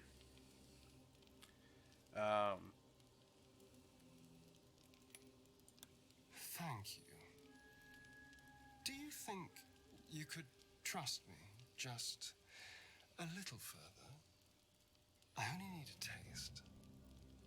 I swear. Really? Of course. Not one drop more. You go and drink that dwarf blood and get drunk. He holds you carefully, delicately, until he strikes. As his face goes It's like right a through shard mine. of ice into your neck. A quick, sharp pain that fades to throbbing numbness. Your breath catches. Your pulse quickens.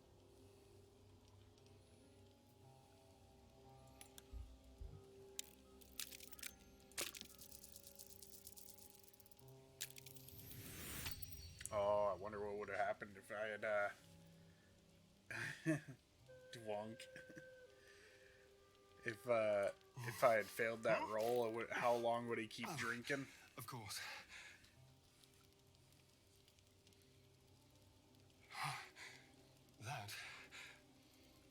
That was amazing. Yeah, it's laced with My mind is ale. finally clear. I feel strong. I feel happy.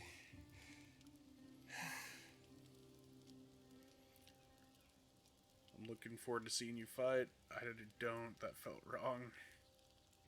Shouldn't take yeah, long. let's see him So fight many after people this. need killing. Now, if you'll excuse me, you're invigorating. And but welcome, I need something more Jesse. filling. You watch Thank as you he for showing stalks up. towards the forest. Stronger, more confident, ready to hunt. This is a gift, you know. I won't forget it. Now we get our spells back. We can go fight some more goblins. Or I can talk to Astarion because he has that question mark. Oh, and the dog showed up. Good morning. How do you feel? It'll pass. Just be glad I'm not a true vampire. A bite from them and you might wake up as a vampire spawn. Like my good self. All of a vampire's hunger, but few of their powers. Explains why he can walk around in daylight and only takes minor damage from running water. I thought that was a cool add-in that they did.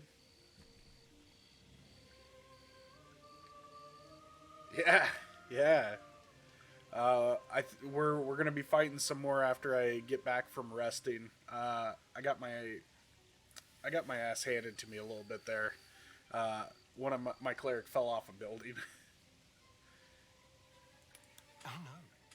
I should be cinders in this light. I hadn't seen the sun for 200 years before we crashed here. Someone Oh, the something wants me alive. They've changed the rules. that explains it. Some We've people got at tadpoles least. in our heads Running right now water from still mind burns flayers, like acid. but they've been And I altered don't know if I need an invitation somehow enter a house. As for my other quirks, well, They've altered we them can somehow, figure made this out in them time. stronger, and they're giving us these abilities, kind of like turning us into superheroes, per se. That's my theory, but who knows? I'm just glad you're being sensible about these revelations. I was worried people might turn up with torches and pitchforks. Although there's still time. A vampire. Well, that explains the pallor. Given our group's nature, I don't see much harm. We're each monsters in the making, after all. That's a good point. Oh, and a quick word of warning, Astarion. I taste absolutely awful. Keep your distance. Yeah.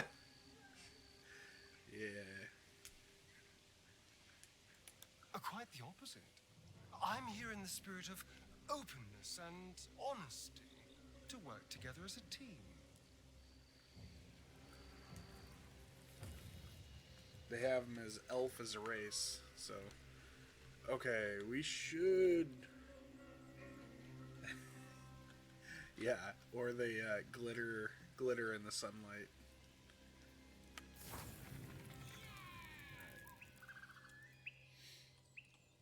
Okay, goblins.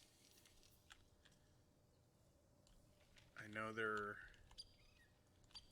around here. Why is my computer freezing like that? That was a little weird. Haven't had that happen in a long time.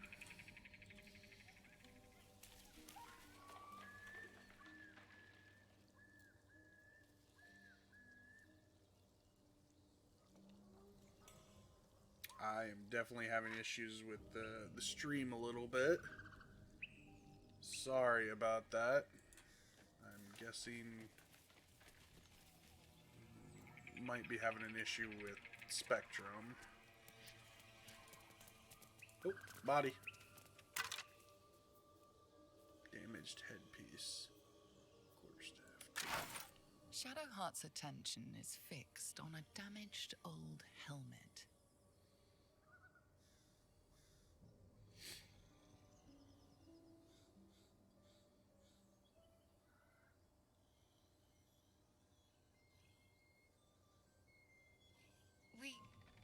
We should keep moving. Nothing. The trick of the light. But something tells me there might be a solution to some of our problems hiding in this wilderness.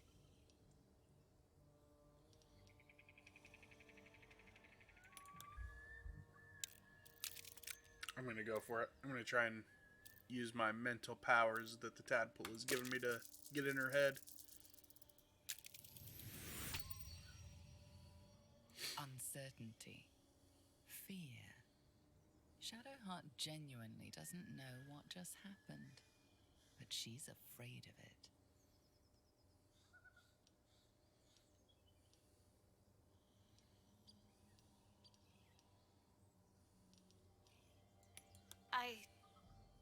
Thank you.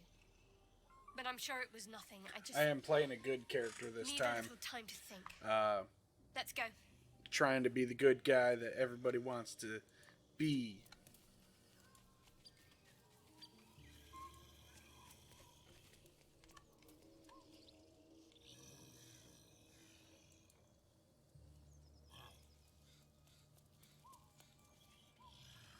Alright, we're gonna go and hide.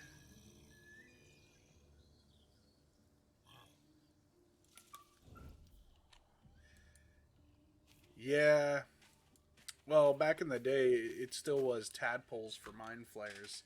That's ceramorphosis is how they create new mind flayers. They implant. Dude's still alive after 20 damage? Ooh.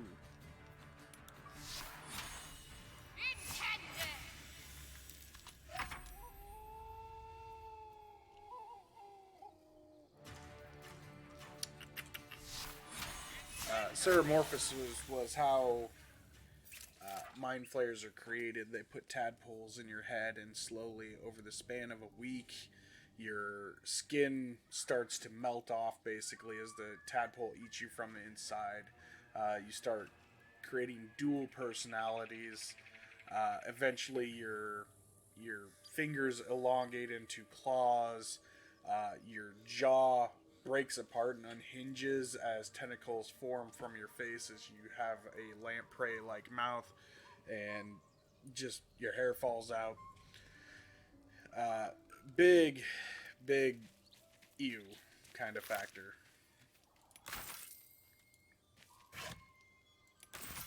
And that's what a lot of this game is dealing with um,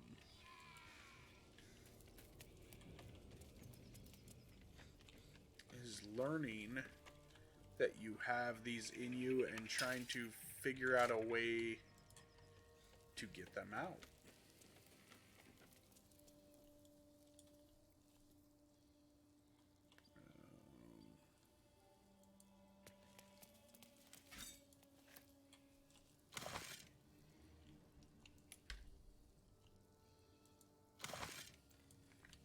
Wonder if I can have anything that can be created. And someone has... Oh. Guess not.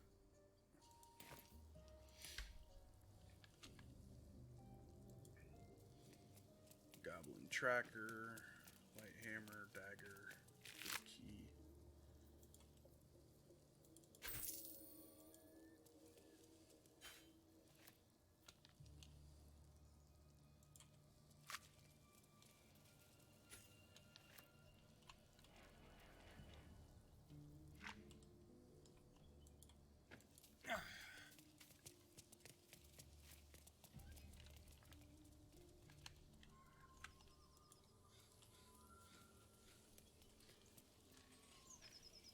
So Jesse, have you played much role-playing games before, or have you?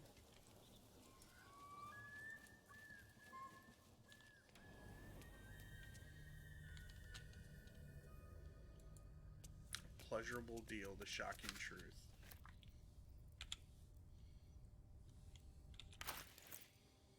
Where is that?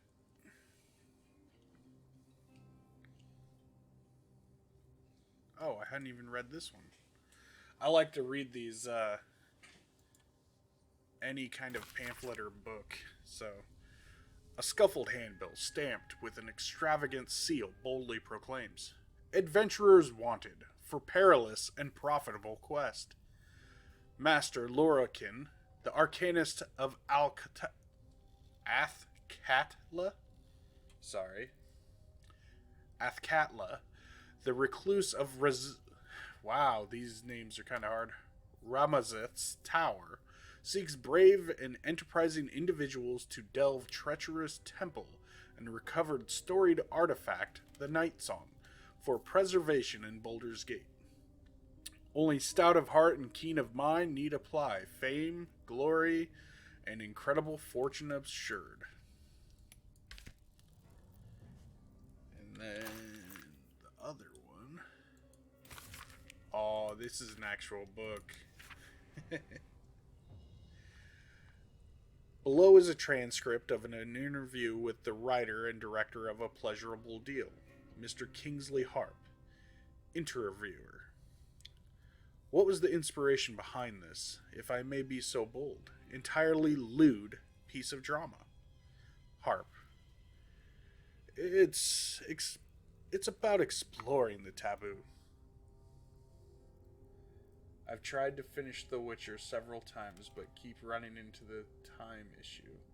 But I played a lot of Neverwinter back in the day. Yeah. Little bit of WoW. Absolutely capped Skyrim and loved the hell out of Nier Automata. See, I never played Nier Automata, and a lot of people have told me I should. I really need to at some point. Maybe I'll stream that on here. But yeah, I've played Skyrim, I've played WoW, Neverwinter, and The Witcher. And the problem with The Witcher is I always get sidetracked by side quests, so I never finish the game. But Harp, it's about exploring the taboo, seeing who we, as people, really are. Yes, Robert makes a deal with a Cambion, but who wouldn't? Interviewer. Well, I like to think that most people wouldn't. Harp. Then you don't know most people. Everybody wants something. Everyone needs something. Cambions can see that. In a way, they know us better than we know ourselves. This is actually kind of ironic because I just got done talking to a Cambion, so the fact that this book is here right after I got done with that encounter is kind of crazy. Interviewer. But at the end of the day, Robert dies horribly. What does that say about what we, as you put it, need? Harp. You forget. Robert dies because he broke away from Carlisle. He didn't stay true to the deal they made. Interviewer. So you're saying encouraging people to make a pact with the Hell's offsprings to give up, as Robert did, his soul. Harp. We only have one life. Why not make the most of it? Interviewer. So, what was your deal? Harp. I beg your pardon. Interviewer. In fact, this was your directorial debut, wasn't it? You couldn't even get published in the tabloid Baldur's Bash before this play came out. Did you honestly trade your soul for an erotic play? Harp. All right. We're done here. Oh, that's when I saw this, I immediately thought Interview with a Vampire. That's what this is gonna be. It's a pleasurable deal. I figured we have a Starian in the group, a vampire. Let's throw a nod to Interview with a Vampire with Tom Cruise and Brad Pitt. But they went a little bit different on that one. Let's see what is down here. Dagger.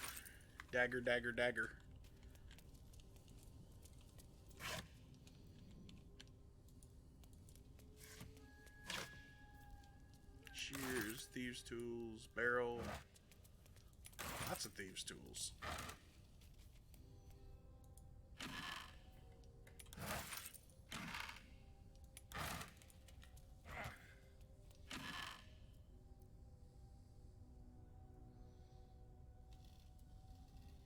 It's only an RPG for like 40 or so minutes at a time. Near. And I only play Gwent, basically, when I'm Geralt. I can't talk. So, Near is only an RPG for 40 minutes or so at a time? So, is it just like a lot of cutscenes, or is it a very action-paced kind of game?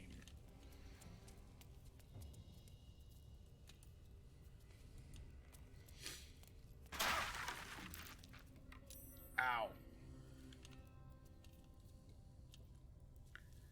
Probably should have searched for traps. I figured my perception would be high enough that I would. High Cliff's Blueprints.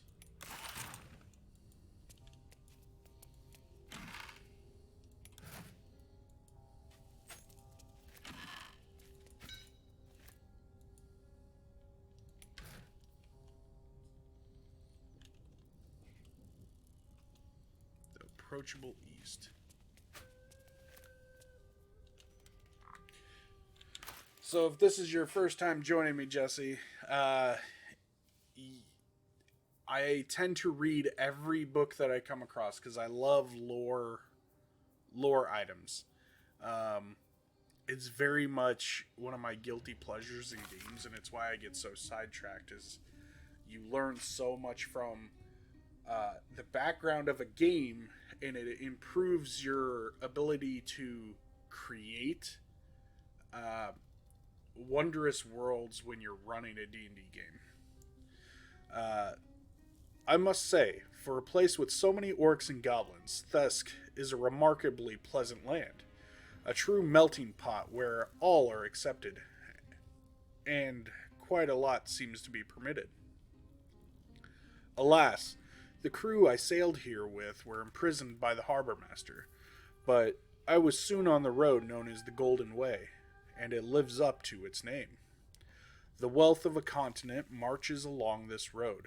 Furs from Neverwinter and iron from Nashkal flow in one direction, while silks and jewels flow the other. I have heard so many stories of the world. The Golden Way passes through Rashomon, through the wastes of the Hordlands and onto the continent of Karatur, a land of empires, dragons, and beasts I've never dreamt of. I am so close to Rashomon, but that was once my dream. That which that but what once I cannot talk. But what was once my dream now sounds so mundane. Crazy action, hops genres every few hours. At its core, it's about the story, but so many different gameplay types rolled in, and I appreciate that deeply. I collected and read and alphabetically organized every book on Skyrim. You are Intrepid. Well, thank you very much. Uh, I try to be, exactly what Intrepid means, and that's fearless and adventurous. Uh, you never get anywhere in life by hiding away. So to take that step out into the open is something that everyone should try to do. Oh God, my nose itches. Sorry. And I really appreciate that comment. I always wish people to be intrepid. Not a lot of people know the word, and vocabulary is something that everybody should take pride in and learn, as it can only bring people together. Communication is key to a happy life. Last night, I made camp and was joined by a charming fellow. I told him my dream of seeing Rashomon, and he laughed. He claimed that Rashomon is nothing compared to Thay, and invited me to visit the court of the Zulkirs. It seemed rude to turn down such an illustrious invitation, so I will see what this Thay has to offer. Then Rashomon, and beyond.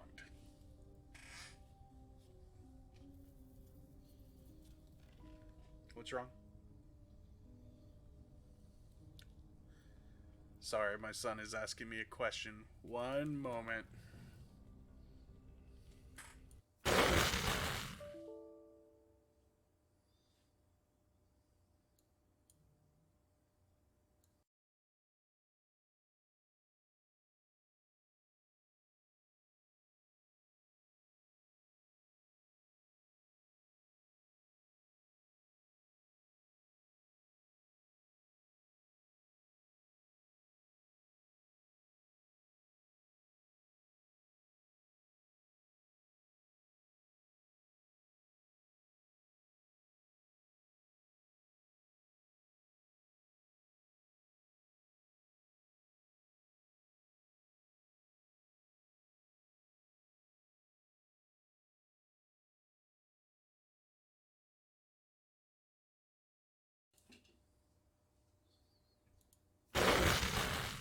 And I'm back.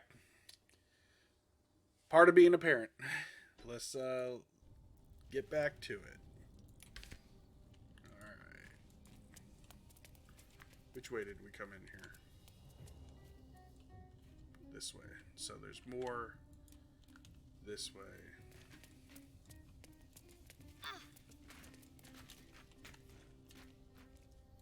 Short sword.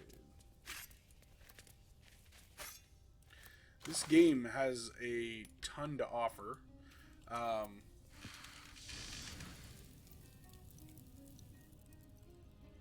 Yeah. I did I got some pretty cool overlays. I'm pretty happy with them. What's that I spy?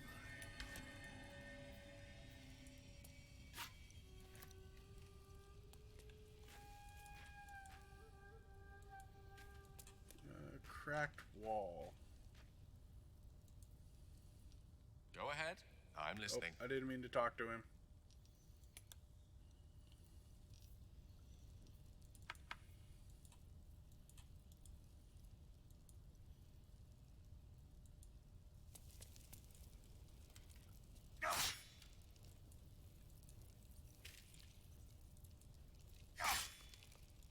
I don't know if I can actually damage this wall.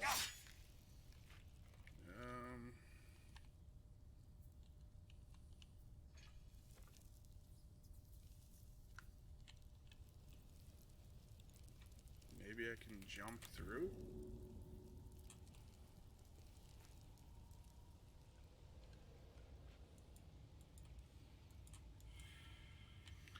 There's definitely something on the other side. You can see that.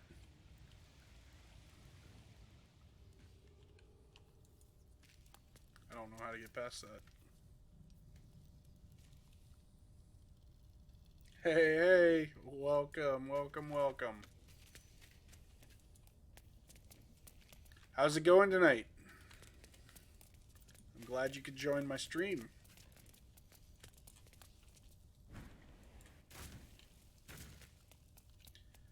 The jumping makes large crashing noises.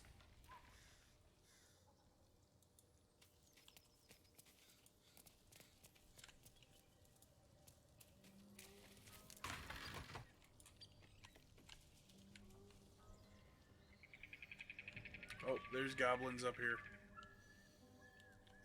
Let's do a short rest. Get those hit points back. I'm gonna go kill some stuff. We've been wandering around. We need some action. Good, good. We've been talking about all kinds of things. How high-level gameplay in D&D 5th edition is kind of non-existent. We've talked about Weapons of Legacy, how to make those work in 5th edition. There's all kinds of things we've talked about. It's been a pretty good time. Stop this thing! Flap those wings some more, and I'll feed you a worm. And you. Hope you got a stomach for ice.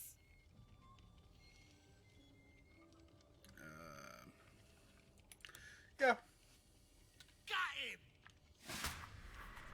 I'm just gonna say screw him. Oh, ow. I probably should have saved because that really hurt. Where's this dude at? The goblin boss? We're going to sneak attack.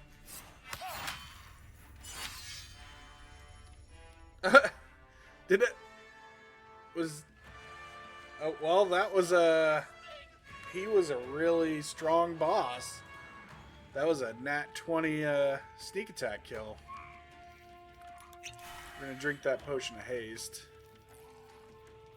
And...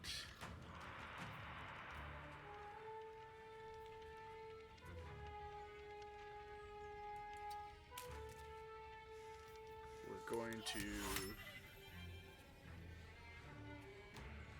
sleep? Yeah. Oh.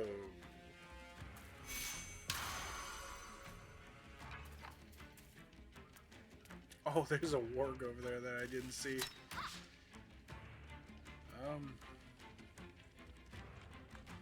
This could get pretty interesting pretty quick.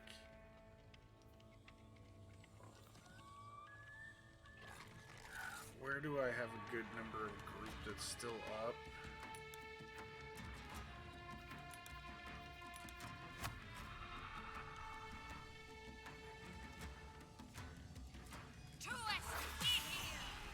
I got one of them. That'll probably help. Move up here. Stop Gale is going to...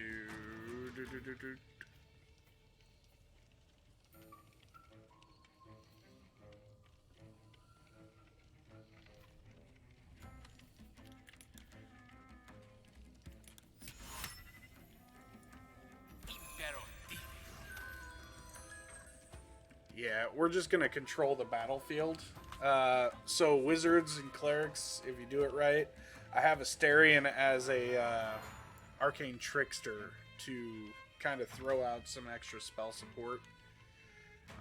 And my cleric is kind of like the tank because he's a life cleric. Heavy armor, axe, shield, just throw him in there.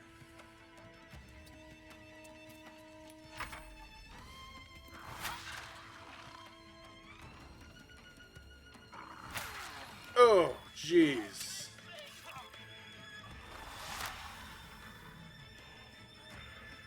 Alright, we're gonna get by the warg here. We're gonna throw a healing word at Asterion. Again, healing affects the vampire. That's kind of odd. We're going to... Oh, I'm not going to cleave. I'm just going to back hit him for damage from behind. Goblins are asleep. We're going to move in. We're going to go for that sneak attack. I didn't get sneak attack for some reason.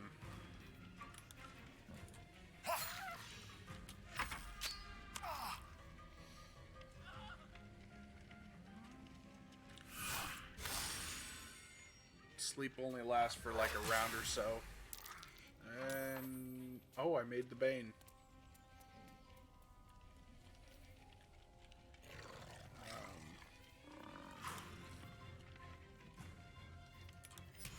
Throw another sleep up here. Where did that goblin go?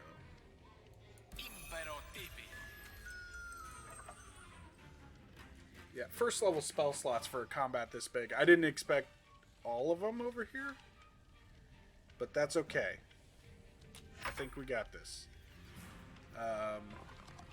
She's hurting badly though, so she's going to... that's a bonus action. Yeah, she's going to down a potion. And then she is going to throw up mirror image. You did make it. Thank you for coming, Ixie.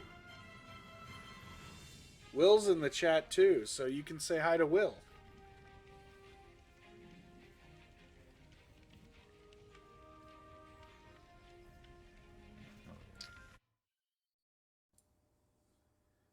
I've been talking for the last 15 minutes with no sound. I am, yeah.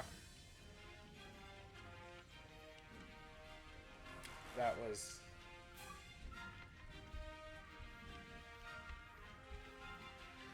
a little weird. That's a noob mistake. My mic is super quiet. How about now?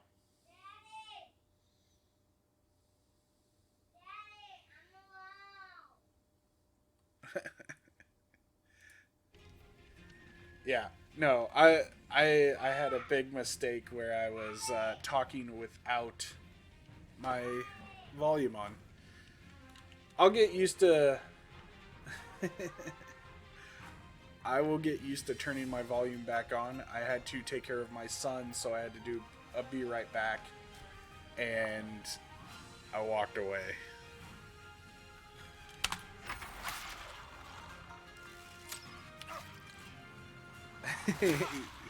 Yeah, you've done it a couple times when I've watched you. But I was saying, I was basically just explaining combat as I was going. Wow, I took a lot of damage. How? Alright, we're going to throw out some healing to everyone, get everyone kind of up. top me off. Tank. Almost full health again.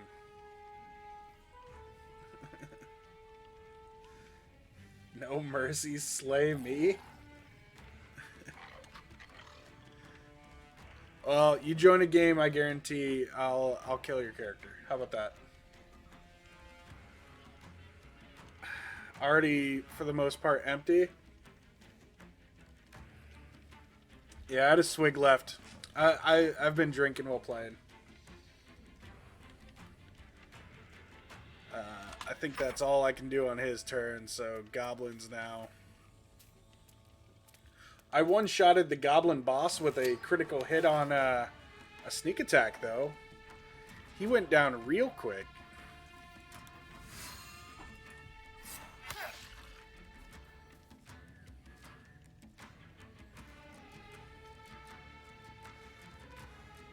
Ooh.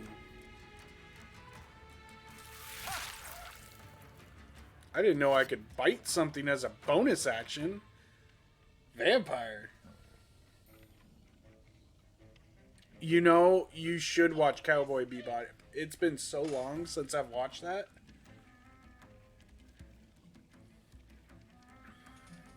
I can't even remember the last. I think it was still on Cartoon Network.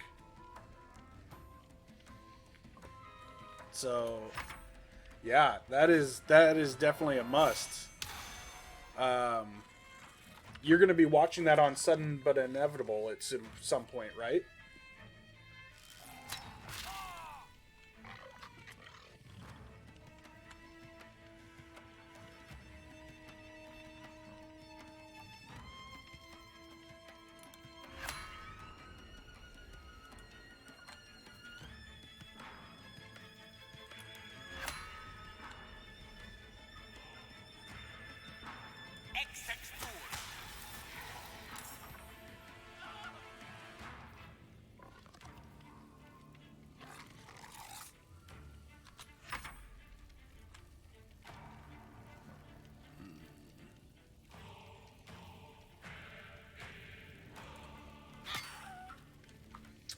If you're not going to be watching that on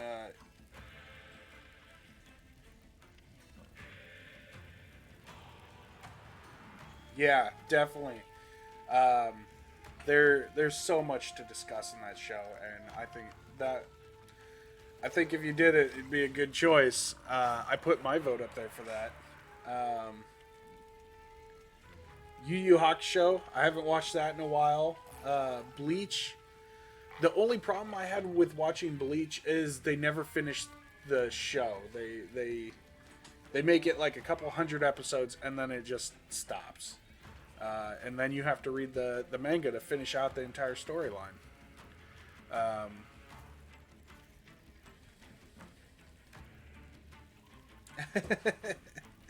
Yeah. Well, at least you're not trying to catch up on One Piece. I mean, they have a couple thousand, almost 1,000 episodes out now. Who am I on? I still have my bonus action. Bonus action. Who's really badly hurt? Asterion is badly hurt. Take you. I have not watched Doro Doro. I've only watched a couple episodes of Tokyo Ghoul.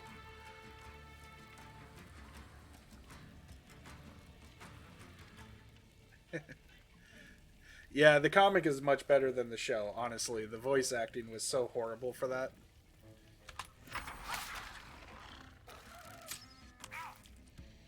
I feel like this combat could take me a while. Okay, one warg dead. We're gonna... How many more bonus actions do I got? Astarion's almost down again. We'll throw that up for him. We need to get him going.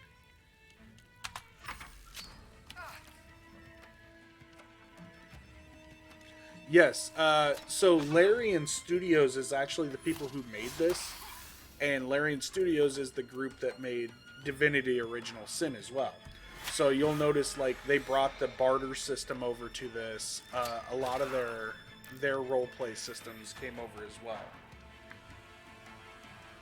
It can be.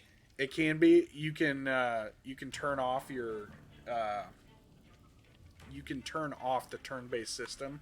I kept it on because I'm trying to evaluate how close this is to the actual 5th edition campaign, and it's pretty close. I mean, if you take a look at the spells, you know, it's action, range, all that is fairly similar, and the effects. So, let's go with...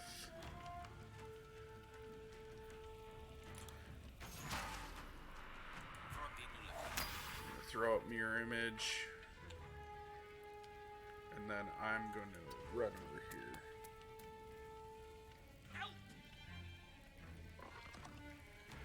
And you can actually turn the older Baldur's Gate into turn-based combat as well. You just have to go into settings and fool around with them a little bit. You still misspelled Baldur's Gate there. It's a U instead of R. Or U instead of ER. Baldur, U-R.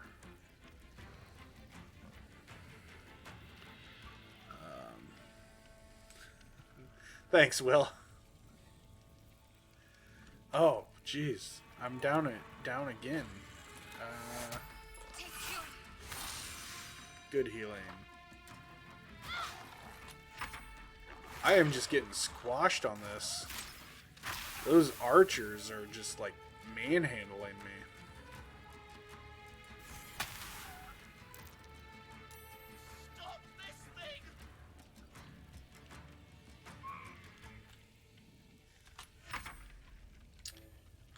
Alright, we're going up here. We gotta get...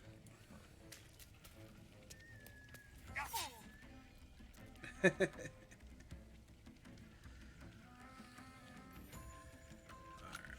let's see. No! Okay, we're gonna... switch to range. That was a critical hit, but I'm still not getting sneak attack, which is weird considering they're in melee. We're going to down a potion. I need to start getting these guys to drink potions as their bonus actions.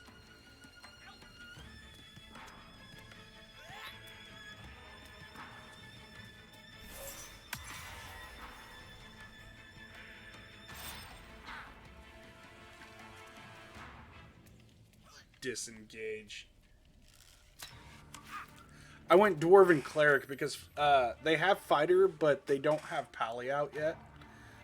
So Cleric, Life Domain, because Life Domain is amazing. It gives you heavy armor proficiency, and you get to add your, you get an extra +2 to all healing you do.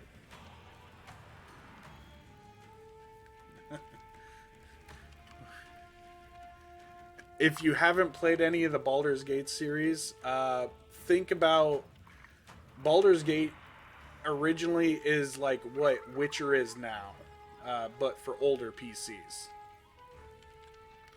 The amount of decisions that you got were amazingly, just, there were tons. Oh, nat 20. It didn't show me what I did for damage though.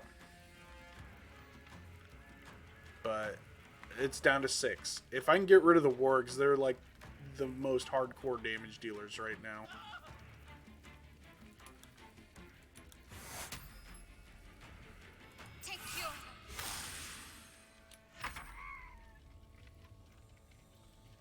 Level 2 cleric over there.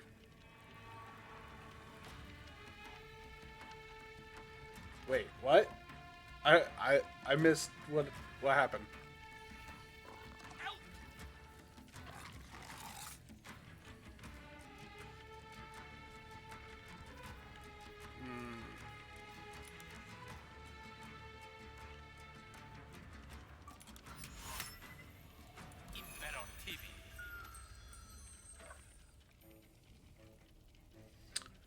So I've run into a couple bugs like that where it shunts the ground into the screen, and then it doesn't show you anything for a brief second. It's mainly on critical rolls that it does that. Otherwise, it's been fairly good. Occasionally, I'll run into people. There was a woman in the Druidic village that went full exorcist with her head as it was like spinning around. And then Tiefling Tales seem to have a problem of... Yeah, it is. The older ones are good. I'm eventually going to stream the older ones once I work through this. I'm doing a good run now. I plan doing an evil run. I think I'm going to go evil druid next. And work my way through that. Huh. Yeah, and Will, this one is following this is following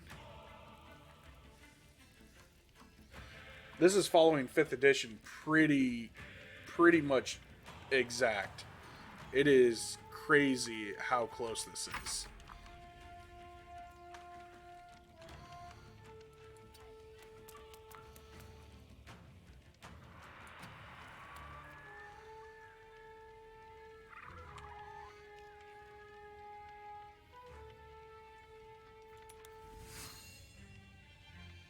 Oh, I'm just out of range of cleaving on him.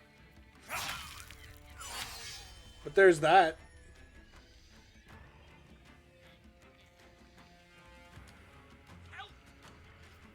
We're gonna, throw that potion up.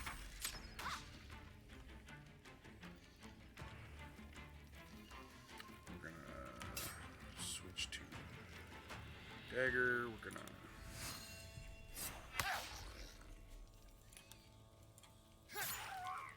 Of course!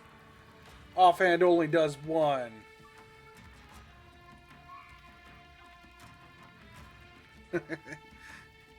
You're good, Jesse. There's always plenty of time to start, and once you start, you'll realize you can't go back. It's a lifestyle once you start playing.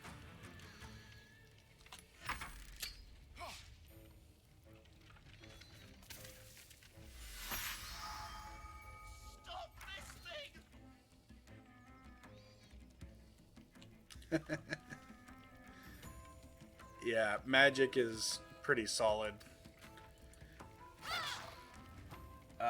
Winger there would school each and every one of us all day, every day.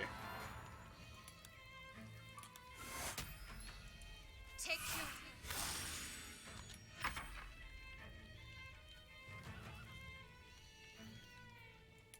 Okay, I have one first level spell left. Enough to sleep them.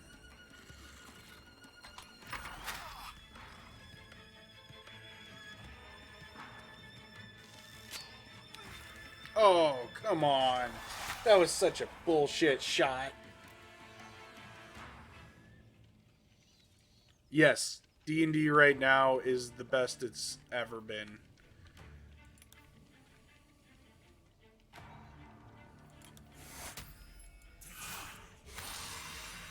Ten hit points.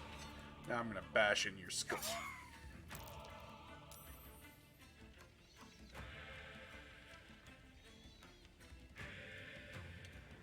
It's been longer than that, Winger. Because I started playing when I was 15, and you were there when I started playing.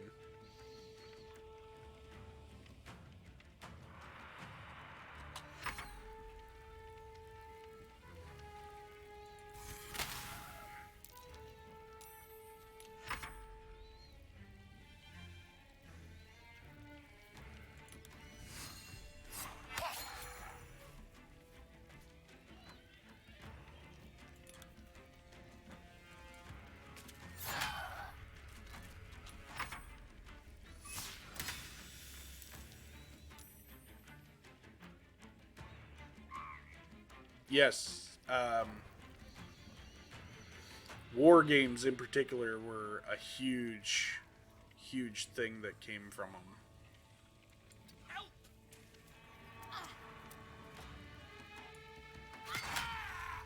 Ah, why do I keep dropping them to 1 hit point?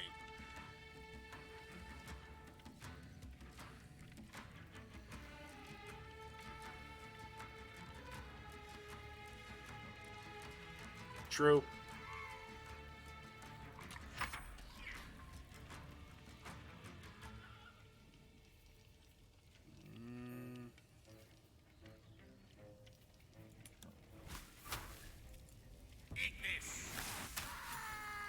There we go.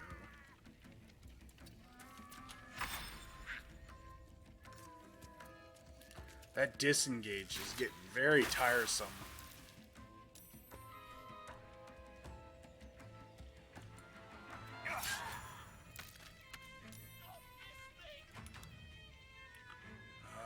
Who over here? Asterian's still pretty messed up.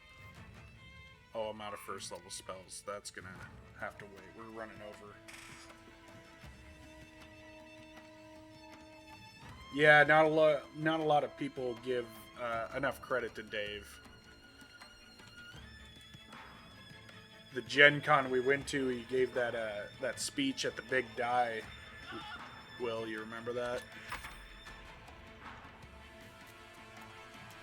Now, Luke Gygax's son is actually doing a lot of things for the Wizards of the Coast and D&D community. I believe he actually does a podcast in of itself also.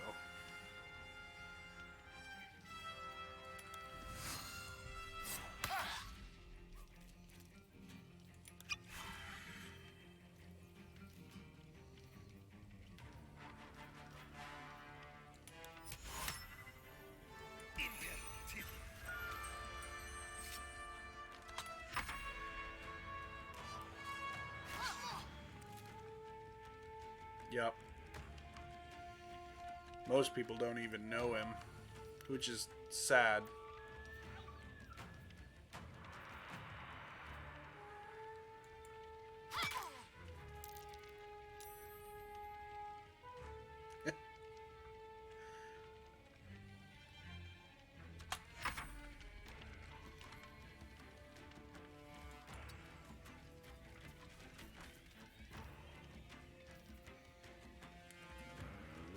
Dash.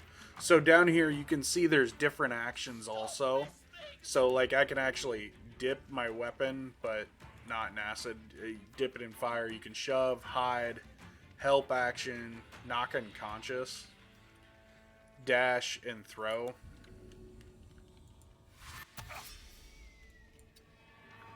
And then like if you're a rogue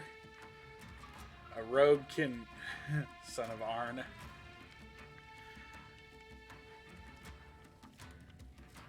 So if you're a rogue, and you go the thief, you actually get extra bonus actions. So more potions, more tricks that you can do. Each weapon has a special ability that you can use once per short rest. Like Battle Axe has Cleave. I believe the...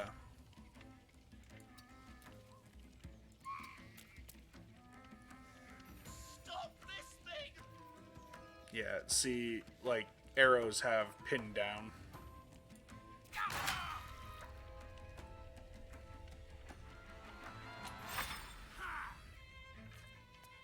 Oh, I should have let my dwarf get him.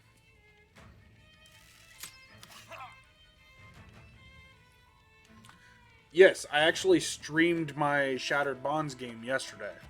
Every other Tuesday I'll be streaming that. And then every Wednesday and Friday I stream Baldur's Gate, and eventually I'll probably switch one of the days to something else to keep it fresh.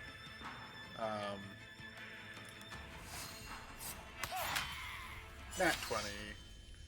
Auto crit on sleeping opponents is good, especially when you're running 2 sleepers.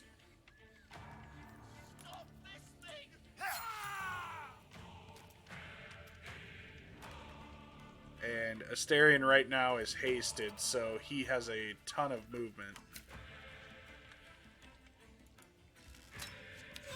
As you can see, he just, can you double check your follower? I swear I did. Yes, I will check that after, I will check that out next time.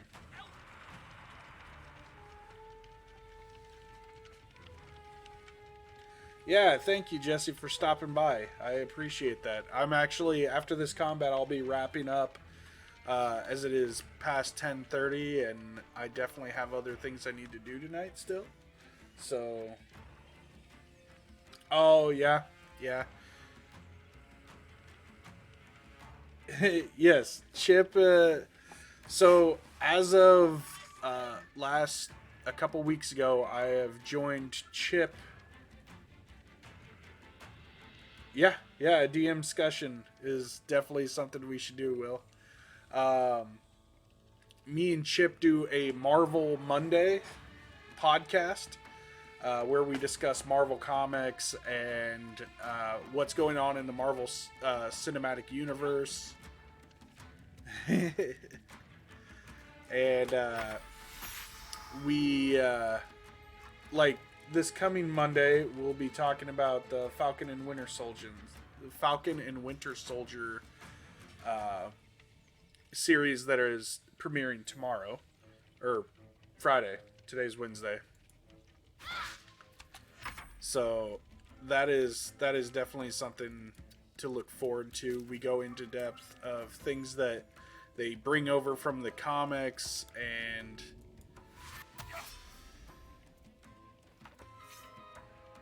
Falcon and the Winter Soldier. No, it's a 6-part mini series.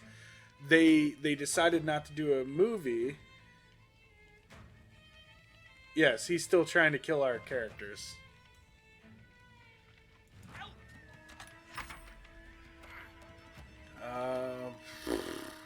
Jeez.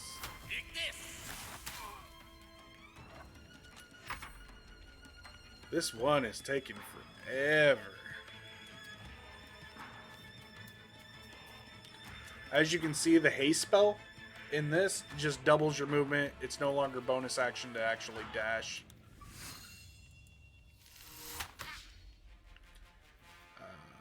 We'll take a second shot. And I'll miss again. And bonus action, I can't get any closer, so. He keeps healing.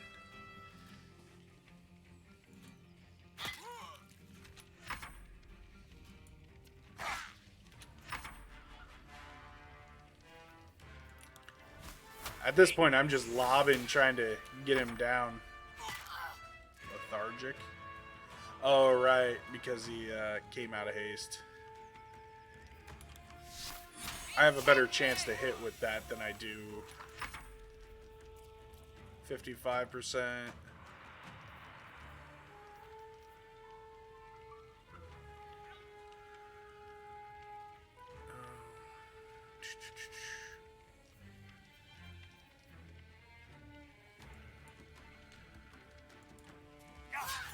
There we go.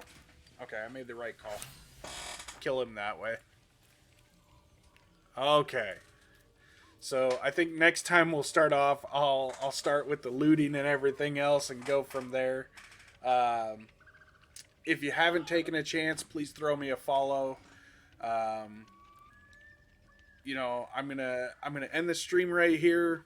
I just want to say thank you guys for showing up. I really appreciate it. Join me again. I stream Friday, same time, 8 to 10:30. I really appreciate everyone that stopped by, anyone that threw me a follow. J440? J40 Fern? Not exactly sure how to say it. It looks like J Fern threw me a follow earlier. And Jesse had followed me just a little bit ago. Thank you. I really appreciate the support, guys.